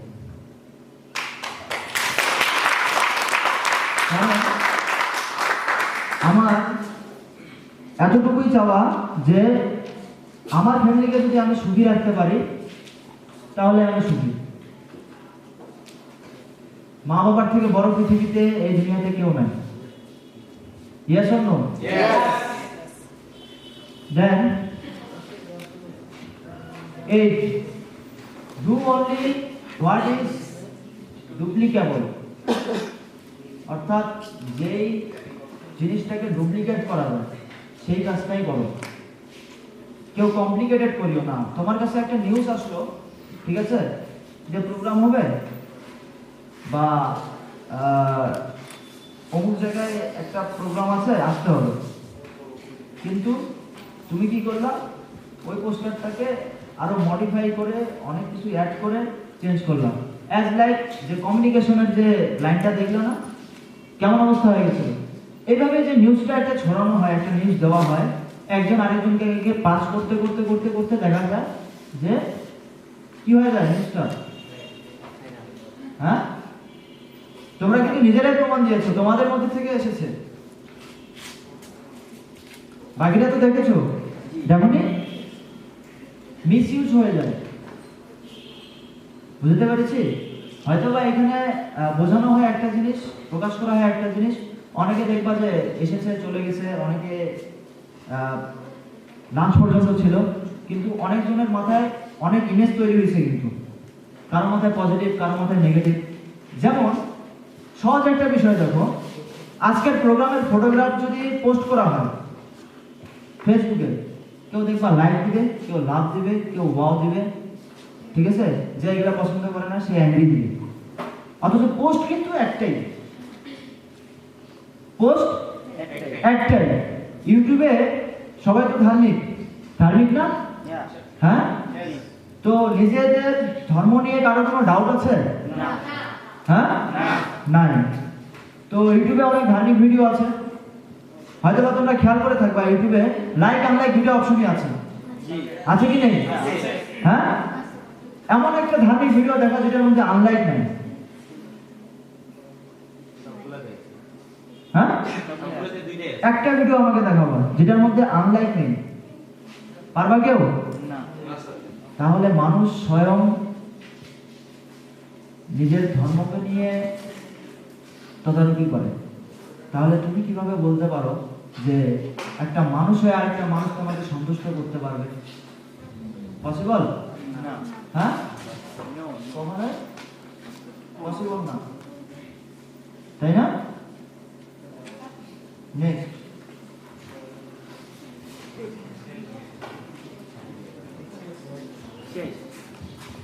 এখনই আছে সবুজ। এখন এখান থেকে একজন আসুন যে প্রপার ভাবে এগুলো বলতে পারবে।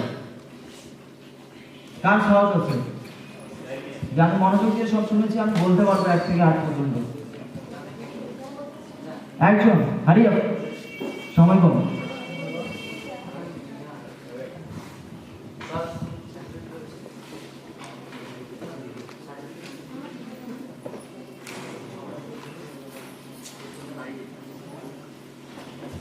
কে আসবে? 9 এর জন্য একটা করতালি হবে। Thank you, thank you.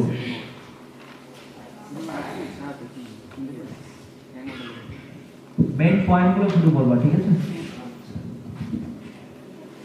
Do not hurt anybody ego. এখানে ইগো বলতে বোঝানো হচ্ছে যে মানে কারোর সাথে ইগো নিয়ে খেলা যাবে না মানুষের। তো সেকেন্ডে আছে হচ্ছে do not keep in relationship with other spouse sister. কারো বোনের সাথে, কারো মার সাথে কোনো ধরনের সম্পর্কে জড়ানো যাবে না। Do not do any financial deals with anybody in the network. অর্থাৎ আমরা প্রত্যেকেই নেটওয়ার্কে আবদ্ধ আছি এবং আমরা সচরাচর দেখে থাকি কোনো বন্ধু আমাদের কাছে ধার চায়, তো এই ধারটা দেওয়া যাবে না, এটা বোঝাচ্ছে। এখানে আমি কিছু বলতে চাই, এডিশন করতে চাই, সেটা হচ্ছে এই যে ধারের বিষয়টা যেটা বললো, ঠিক আছে? অ্যাকচুয়াল যেটা প্রবলেম সেটা হচ্ছে যে সামর্থ্য নাই, ঠিক আছে? তারপরে দেখা যাচ্ছে যে ধার করে দিচ্ছে। যে হয়তোবা আমি একে প্ল্যান দেখলাম, এ বললো যে বন্ধু আমার তো অনেক সমস্যা, আমার কাছে তো বর্তমানে নেই, তো তুই এক কাজ কর, আমাকে একটু ধার দে, একটু সাপোর্ট দে, বাকি কাজটা আমি করে দিব, বা এখান থেকে ইনকাম করে তোকে ব্যাংক দিয়ে দিব। এখন তুমি গেছো ওর উপকার করতে, ফার্স্ট অফ অল কিন্তু উপকারই করতে গেছো, হ্যাঁ কি না? হ্যাঁ, তো উপকার করতে যা দেখতেছো ও তোমাকে আবার ইয়ে করতেছে, তখন তুমি মনে মনে ভাবতেছো এই জ্বালা, আমি তো নিজে চাপার মধ্যে আছি, এ আবার কি করতেছে আমাদের। হ্যাঁ, কি হয় কি না? তো এই কাজটা করা যাবে না, এটার কারণে কিন্তু সম্পর্ক খারাপ হয়, ঠিক আছে? এটা সবসময় মাথায় রাখবা যে সম্ভব না হয় ঠিক আছে ছেড়ে দাও, এবং তো ঠিক আছে নো ইস্যু, যখন তুই ম্যানেজ করতে পারবি। কারণ পয়েন্টের একটা কথা বলি, গার্লফ্রেন্ড যখন হয় তখন ছেলে কিন্তু টাকা না থাকলেও যেভাবে হোক যেদিন ডেট থাকে সেদিন টাকা অটোমেটিক ম্যানেজ হয়ে যায়। গার্লফ্রেন্ডের জন্য ঠিকই টাকা ম্যানেজ হয়ে যায়, বুঝতে পেরেছি? আর এখানে লাইফ চেঞ্জ করতে আসছে, হ্যাঁ কি না? হ্যাঁ, then carry on. Do not discuss your business and pass any negative to your downline and crossline. তোমার বিজনেসের ব্যাপারে তোমার যে ডাউনলাইন আছে আর ক্রসলাইন আছে, যে ডিসকাশনগুলো আছে সেই ডিসকাশনগুলো করা যাবে না। সেই ডিসকাশনগুলোতে নেগেটিভ থাকতে পারে, পজিটিভ থাকতে পারে, একটা মতামত থাকতে পারে। অলওয়েজ আপলাইনের সাথে যোগাযোগ করতে হবে। 5. Do not do anything first time without checking your active going upline. অর্থাৎ কোনো কিছু করা যাবে না প্রথমবার করা যাবে না। নিজের আপলাইনের আগে পরামর্শ নিতে হবে যে আসলে এই কাজটা আমার যেটা আমি মাথা থেকে আসতেছে, আমার একটা নতুন আইডিয়া, আমি নতুন গ্রো করতেছি আইডিয়াটা, এটা আমি গাইড করতে পারবো না। সেটা অবশ্যই আমার যে আপলাইন আছে তাকে অবশ্যই বলতে হবে। কারণ আমার আপলাইন অর্থাৎ আমার উপরে একজন ব্যক্তি যে আগে এই বিজনেসে আসছে, সে অবশ্যই আমার মতোই চিন্তাধারা করছিল এবং তার উপরে যারা ছিল তার সে অনেক কলমেট করছিল, তার একটা অভিজ্ঞতা আছে। 6. Do right use of upline. অর্থাৎ আপনার উপরের ব্যক্তি যে অ্যাক্টিভ আছে সে তার প্রপার ইউজ করতে হবে। কোথায় কোথায় লাগে অবশ্যই তাকে নিয়ে যেতে হবে। বিভিন্ন জায়গায় প্ল্যানিং শো করার ব্যাপারে অথবা কোনো ধরনের অ্যাটলিস্ট ইনফর্ম করতে হবে যে অমুক ডেটে আমরা একটা প্রোগ্রাম করতেছি বা অমুক ডেটে এক জায়গায় যেতে হবে, যে কারেন্ট অ্যাক্টিভ আছে ওর সাথে একটা শেয়ার করতে হবে। ঠিক আছে, নোট করেছো তো? হ্যাঁ, দেন 7. Do right use of social media. Social মিডিয়ার পরিপূর্ণ ব্যবহার করতে হবে। 8. Do only what is duplicable. অর্থাৎ যেটা প্রপারলি একটা ডুপ্লিকেবল করা যাবে, অর্থাৎ একটা প্রপার নলেজের সাথে, সেটাই আমাদেরকে করতে হবে। অযথা অন্যের কোনো জিনিস শেয়ার করা উচিত না উইথাউট নলেজ। ধন্যবাদ সকলকে। Thank you.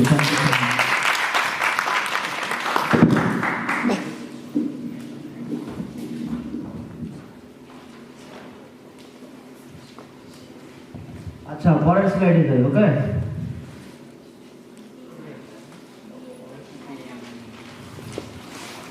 কাইন্ডলি নোট করে নাও।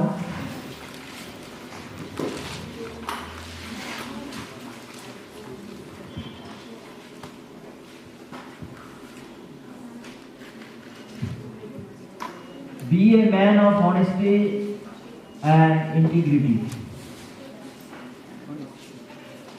অনেকে কি হয়, এখানে একটা প্রবলেম হয়, দেখা যায় যে এত চাকচিক্য অল্প সময়ে অনেক গ্রোয়িং হচ্ছে, তো বলতে বলতে না একটা সময় আসে দেখা যায় যে অনেক ফলস কথা বলে ফেলে, যেটা আসলে অ্যাকচুয়াল না। ঠিক আছে, কখন হয় এটা? যখন আপলাইনের চেক থাকে না, প্লাস কি থাকে না, নিজের ইনকাম থাকে না। প্ল্যান দেখানোর পরে কি বলে ফ্রেন্ডটা, তুই কত টাকা ইনকাম করছিস? হ্যাঁ, বলে কি না? হ্যাঁ, বলে। কিন্তু তখন তুমি কি করো, ওই সত্যটাকে প্রকাশ করতে গিয়ে একটা কথা ওখানে ফলস বলে ফেলো, যে ফলসটা তোমার বলা উচিত না। বুঝতে পেরেছি? অ্যাকচুয়ালি বলো, ক্রিটিসাইজ করুক না, দুইটা মানুষ নেগেটিভ বলুক, এটা রুলস। ক্রিকেটে যদি 6 বলে ওভার হয়, 7 বলে ওভার হবে না। ঠিক আছে, তেমনই ভাবে এখানে এটা রুলস যে সোশ্যাল টেম্পোরারিজম তোমার হবে। ঠিক আছে, আমার শুরু থেকে যে পোস্টগুলো আছে ওগুলো এখনো দেখে মানুষ হাসাহাসি করে, হারিয়ে দেয় এখনো। সোনু স্যারের কথা বলি, স্যার সেদিন বলতেছিল যে এই কথাগুলো শুনতে শুনতে তো বড় হইলাম, মার্সিডিজ অ্যাচিভ করে ফেললাম, এখন কোনো ব্যক্তি না বলবে আমি মার্সিডিজে করে প্ল্যান দেখে ফেলি, না বলবে? হ্যাঁ, বলবে না? তাও না বলে, তাও না বলে কেন? ওই মানুষটা নিজে পরিবর্তন হইতে চায় না, তুমি কিভাবে পরিবর্তন করবা? কিন্তু একটা খেয়াল রাখো, একটা সময় সেই দিন রিয়েলাইজ করতে পারবা। কারণ এই জিনিসটা রিয়েলাইজ করা কখনো সম্ভব না, কখনো সম্ভব না, যে তোমাদের কি পসিবল আর কি পসিবল না। বুঝতে পেরেছি? সাবমিশন এমন একটা জিনিস, এই জিনিসটা যদি নিজের মধ্যে না থাকে, ঠিক আছে, সাবমিশন বলতে বোঝায় অবিডিয়েন্ট, অর্থাৎ সবারই মা বাবা কিন্তু চায় যে আমার ছেলে মেয়ে ভালো থাক, কিন্তু মা বাবা খোঁজ খবর রাখে যে ছেলেটা কই গেল, কোথায় আছে না আছে, কি করতেছে, টেনশন থাকে না। কিন্তু তুমি যদি বলে যাও যে আমি এই কাজটা করতে যাচ্ছি, তুমি তোমার শিডিউলটা জানাই দাও যে আজকে সারাদিনে আমার এতগুলো কাজ আছে, এই সময় আমাকে এই টাইমে ডিস্টার্ব করা যাবে না, please don't disturb me. Disturb করবে, বলবে যে না আমার ছেলে ঠিকই আছে, ভালো আছে, ও তো এখন এই কাজ করতেছে, নলেজে থাকবে, থাকবে কি না? থাকবে না? হ্যাঁ, এখানে বলতে পারবে যারা প্রবলেমে আছে, সলভিং হয় নাই, সমাধান পাই নাই, অ্যাটলিস্ট আমার কাছে প্রবলেম নিয়ে এসেছে, সমাধান পাইনি, এমন কেউ আছে? এনিওয়ান? যে ডিরেক্টলি এসেছে আমার কাছে, সমাধান পাইনি। Third point, very important, take responsibility of your business.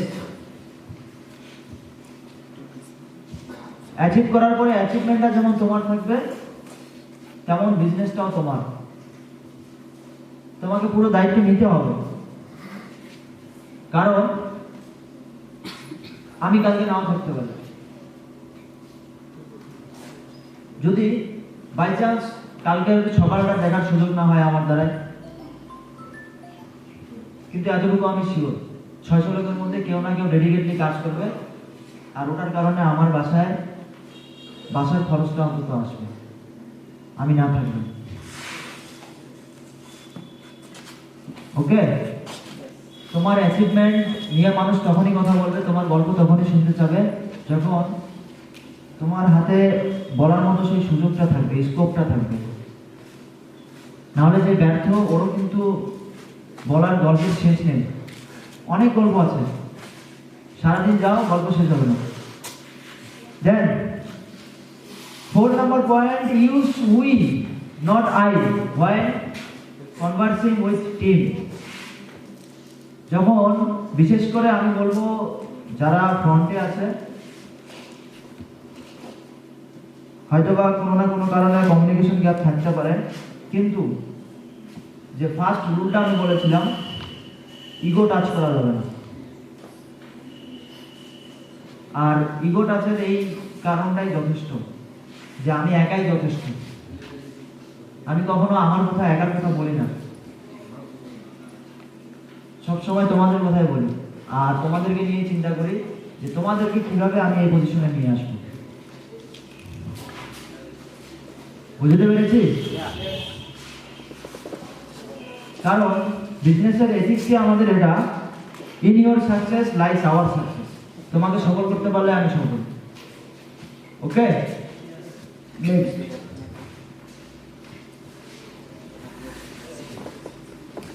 have a passive attitude and be excited। হ্যাঁ, কি বলছি আমি? না, দেখতেছি তোমাদের মনোযোগ আছে কিনা, তোমরা মানে একটু সাইলেন্ট হয়ে গেছো, মনে হচ্ছে অনেক টায়ার্ড। হ্যাঁ, আমিও অনেক টায়ার্ড। তো দেখা গেল তুমি প্ল্যান শো করতে গেছো, বাসায় ঝগড়া হয়েছে, এই মন মেজাজটা ভালো নাই ভাই, কি বলবো, চা খেতে যাই, এই টপিক নিয়ে তুমি গল্প শুরু করে দিলা। তুমি কি শেয়ার করবা তার সাথে? হ্যাঁ, সেটা করে তোমার বেনিফিট কি? বেনিফিট আছে? কোনো বেনিফিট নাই। যে জিনিসটা শেয়ার করে তোমার কোনো বেনিফিট নাই, সেটাতে কি হবে? অযথা টাইমটা তুমি তোমার ওয়েস্ট করে ফেলো ওই জায়গায়, যে এক জায়গায় গিয়ে মানে এক জায়গায় রাগ, আরেক জায়গায় ছাড়া, যেটা বলা হয়। হ্যাঁ, নেক্সট, সবসময় এক্সাইটেড থাকো, যখন যেখানকার সিন সেখানেই দেখে চলে আসো। কারণ উপরে উঠতে গেলে না নিজেকে অনেক হালকা করতে হবে, যদি হালকা করতে না পারো উপরে কখনো উঠতে পারবা না। নিজেকে যত হালকা করবা তত উপরে উঠতে পারবা। বুঝতে পেরেছি? এই স্টেজ সাজানো একদিনের মধ্যে পারমিশন নেওয়া, ইনভিটেশন দেওয়া, এগুলো সাজানো আসলে রাতারাতি হয়ে গেছে বলা যায়। বিশেষ করে আমাদের কোর যে মেম্বারগুলো আছে তাদের সাপোর্ট না থাকলে কখনো এটা পসিবল হতো না।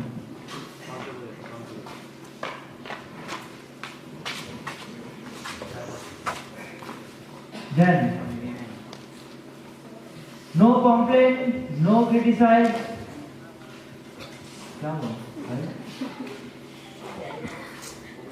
No complain, no criticize, no condemn.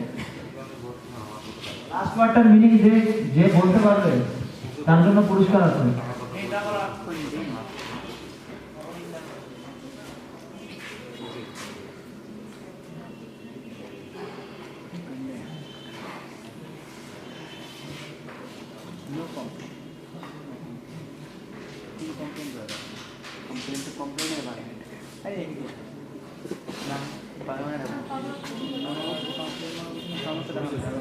Guys, अपने कुर्सी को थोड़ा सा संभाल के रखिए क्योंकि भूकंप आने वाला है। थोड़ी ही देर में आप लोगों को स्टेज में बुलाया जाएगा और जो भी एक्टिव मेंबर्स हैं आप लोगों का आज का पूरा सेशन का जो भी व्यू रहा प्लस खुद का जो एक्सपीरियंस रहा 1 महीने में 2 महीने में वो शेयर करना और यहाँ से क्या ड्रीम लेकर तुम लोग आगे जा रहे हो, क्या करने वाले हो, वो कमिटमेंट लेना। मैं चाहता हूँ तुम लोग भी पार्टिसिपेट करो क्योंकि বাংলায় বলি অসুবিধা হচ্ছে কারো? হ্যাঁ আচ্ছা বাংলায় বলছি, সেটা হচ্ছে তোমরা যদি পার্টিসিপেট না করো আর তোমাদের এই গোলগুলোকে পাবলিশ না করো, তোমাদের চাওয়া পাওয়াগুলোকে পাবলিশ না করো, চরম বিপদে পড়বা, লাইফে কখনো সফল হতে পারবে না। কেন জানো? কারণ তুমি যখন বলে দিবা যে 2022 সালের ডিসেম্বরের মধ্যে আমি এই কাজটা করব, আমার চাওয়া পাওয়া এটা, এই জিনিসটা আমার লাগবে, 10টা মানুষের সামনে যখন বলবো না তখন তুমি তোমার লাইন থেকে সরে যেতে পারো, ডেফিনেটলি সরে যাবে, শিওর, আমি 100% শিওর, আমার সাথে হয়েছে। যখনই সরে যাবো না, এই যে একটা কথা বলে ফেলেছো পাবলিক প্লেসে, কেউ না কেউ ধরে রাখছে ওই কথাটা যে তুমি এই কথা বলেছিলা, তুমি আমিন না এই কথা বলেছিলা, ঠিক আছে? ও মনে করবে যে ও তোমাকে নিচে নামাই দিচ্ছে, কিন্তু ও অনেক বড় একটা উপকার করবে। এই জন্য অ্যাটলিস্ট নিজেদের ড্রিমগুলো শেয়ার করো, যেভাবে আমাদের ট্রেনিং সেশনগুলো হয় এগুলোর প্রপার ইউটিলাইজ করো, না হলে ওই কামিং গোয়িং ডুইং নাথিং হবে। বুঝতে পারছি? Yes or no? ওকে। কি বাবা উড়াচ্ছে কেন খালি একটা করে, একটা অটোমেটিক চেঞ্জ হচ্ছে, আমি কিছু বুঝতেছি না। 7 নম্বর কোনটা নোট করেছো সবাই? নোট করলে হবে না, কাজে লাগাতে হবে। 7 number server of team and system. তুমি যদি মনে করো সিস্টেমের বাইরে থেকে আমি একাই 100, আমি যেটা করবো সেটাই হবে, এটাতে প্রফিট বেশি হচ্ছে বা এটাতে কাজ খুব সহজে হচ্ছে, যত সহজে হবে তত সহজে ঢেকে যাবে। তাজমহল হতে যেমন টাইম নিয়েছে তেমন স্থাপত্যও রাখা গেছে। বুঝতে পারছি? তো ভিত্তি যদি চাও স্ট্রং হয়, সিস্টেমের মধ্যে থাকো। ওকে, সো গাইস এখানে ইংলি তোমাদের মধ্যে থেকে হ্যাঁ কি 2 নম্বর পয়েন্ট দিয়ে একটা কথা বলা আছে, বলো। 100% স্টেজে আসো, কি বলতে চাও? আমারও শোনার আগ্রহ আছে, বলো। তো এখানে 2 নম্বর পয়েন্টে বলা হচ্ছে 100% সাবমিশন টু আপলাইন। এখানে আমাদের হামিদ সোহাগ স্যার একটা কথা বললো যে যে আপনার গুরু, যাকে আপনি ফলো করে এই বিজনেসে এসেছেন, ঠিক আছে? আচ্ছা, এই গুরু ওয়ার্ডটা যে এসেছে, এটা কি আমরা অর্থ জানি আসলে কই থেকে এসেছে বা কেন গুরু কাকে বলে? আচ্ছা, আমি এটা ভেঙে ভেঙে বলছি। জিউ, গু, গু অর্থাৎ ডার্কনেস, ओके, एंड रू अर्थात आलो अर्थात उजाला। जो इंसान आपको डार्कनेस से उजाला पे ले आते हैं उसको कहते हैं गुरु। Thank you so much. बेटा मन खुश कर दिया तुमने। तो इट डाजंट मैटर যে তোমার সেমিনার হোক বা ফ্রেন্ড হোক কলিগ হোক, অ্যাটলিস্ট ওই জায়গা থেকে রেসপেক্টটা রাখো। ওকে, আমরা কিন্তু ফ্রেন্ডের মতনই থাকি, কিন্তু এই ক্ষেত্রে আবার সব কিছু স্ট্রং। তো আজকের পর থেকে সবার কাছে কাইন্ডলি আমার একটাই রিকোয়েস্ট থাকবে, টেক ইট প্রফেশনালি। প্রফেশনালি না নিলে আমি কেন সোনু শর্মা স্যার এসব কিচ্ছু করতে পারবো না। একটা কথা মাথায় রেখে দাও, সোনু শর্মা স্যারের বাংলাদেশে অ্যারাউন্ড 2 কোটিরও বেশি ফ্যান ফলোয়ার। 90% মানুষ জানে না যে এই মানুষটা কি করে, যেভাবে আমি জানতাম না 3 বছর থেকে। জানতাম as a motivational speaker, business consultant হিসেবে, কিন্তু আমি কখনো ভাবতে পারিনি যে তিনি একজন নেটওয়ার্কার। আর আজকের ডেটে এই সময় যদি সাকসেস হইতে চাও আর নিজের লাইফটাকে সিকিউর করতে চাও, তুমি যদি নেটওয়ার্ক তৈরি না করো, তুমি কোনো না কোনো নেটওয়ার্কের অংশ। গ্রামীণ ফোন সিম ইউজ করো, মোবাইল ফোন ইউজ করো, ফেসবুক ইউজ করো, হোয়াটসঅ্যাপ ইউজ করো, ম্যাগি নুডলস খাও, হ্যাঁ কি নেটওয়ার্ক, ঠিক আছে? তো চোখের সামনে জিনিসগুলোকে তৈরি হতে না দেখে নিজে তৈরি করো, আর ওই প্রসেসের মধ্যে থেকে তৈরি হয়ে যাও। এটা শিওর থাকো। 7 নম্বর যে পয়েন্ট আছে, এটা যদি ধারণ করতে পারো, সিস্টেমের পার্ট যদি একবার হয়ে যাও, তোমাকে কেউ থামাতে পারবে না সফল হতে, যে কোনো ফিল্ডেই যাও। তো সব কিছুর মাঝে শেষ করলাম, সার্টিফিকেট বিতরণ বাকি আছে। কাইন্ডলি হিমেলকে ফোন দাও, সার্টিফিকেট বিতরণ পর্ব দিয়ে আজকে আমাদের এই প্রোগ্রাম শেষ হবে, পরিসমাপ্তি হবে। আর আজকের প্রোগ্রামের পরে এই দিনটার জন্য আমি অনেক দিন থেকে অপেক্ষা করছিলাম। এই কাজটা প্রথম মাসে করা যেত, কিন্তু করিনি এই কারণ আমার ব্যাকএন্ডে সাপোর্ট ছিল না। সোনু স্যারের সাথে ছবি দেখে মনে করে কি জানো, এডিট করা, ভালো যে এগুলো তো এডিট করা, তুমি কথা বলছো, বিশ্বাস করতে চায় না। তো অ্যাটলিস্ট ওইটাকে প্রুভ করার জন্য রিসেন্টলি কালকে রাত্রে যখন প্রায় 2-3টা বেজে গেছে পিপিটি এডিট করতে যায়, রাত্রে ঘুমায়নি, এই দিনটার জন্য অনেক অপেক্ষা করছিলাম।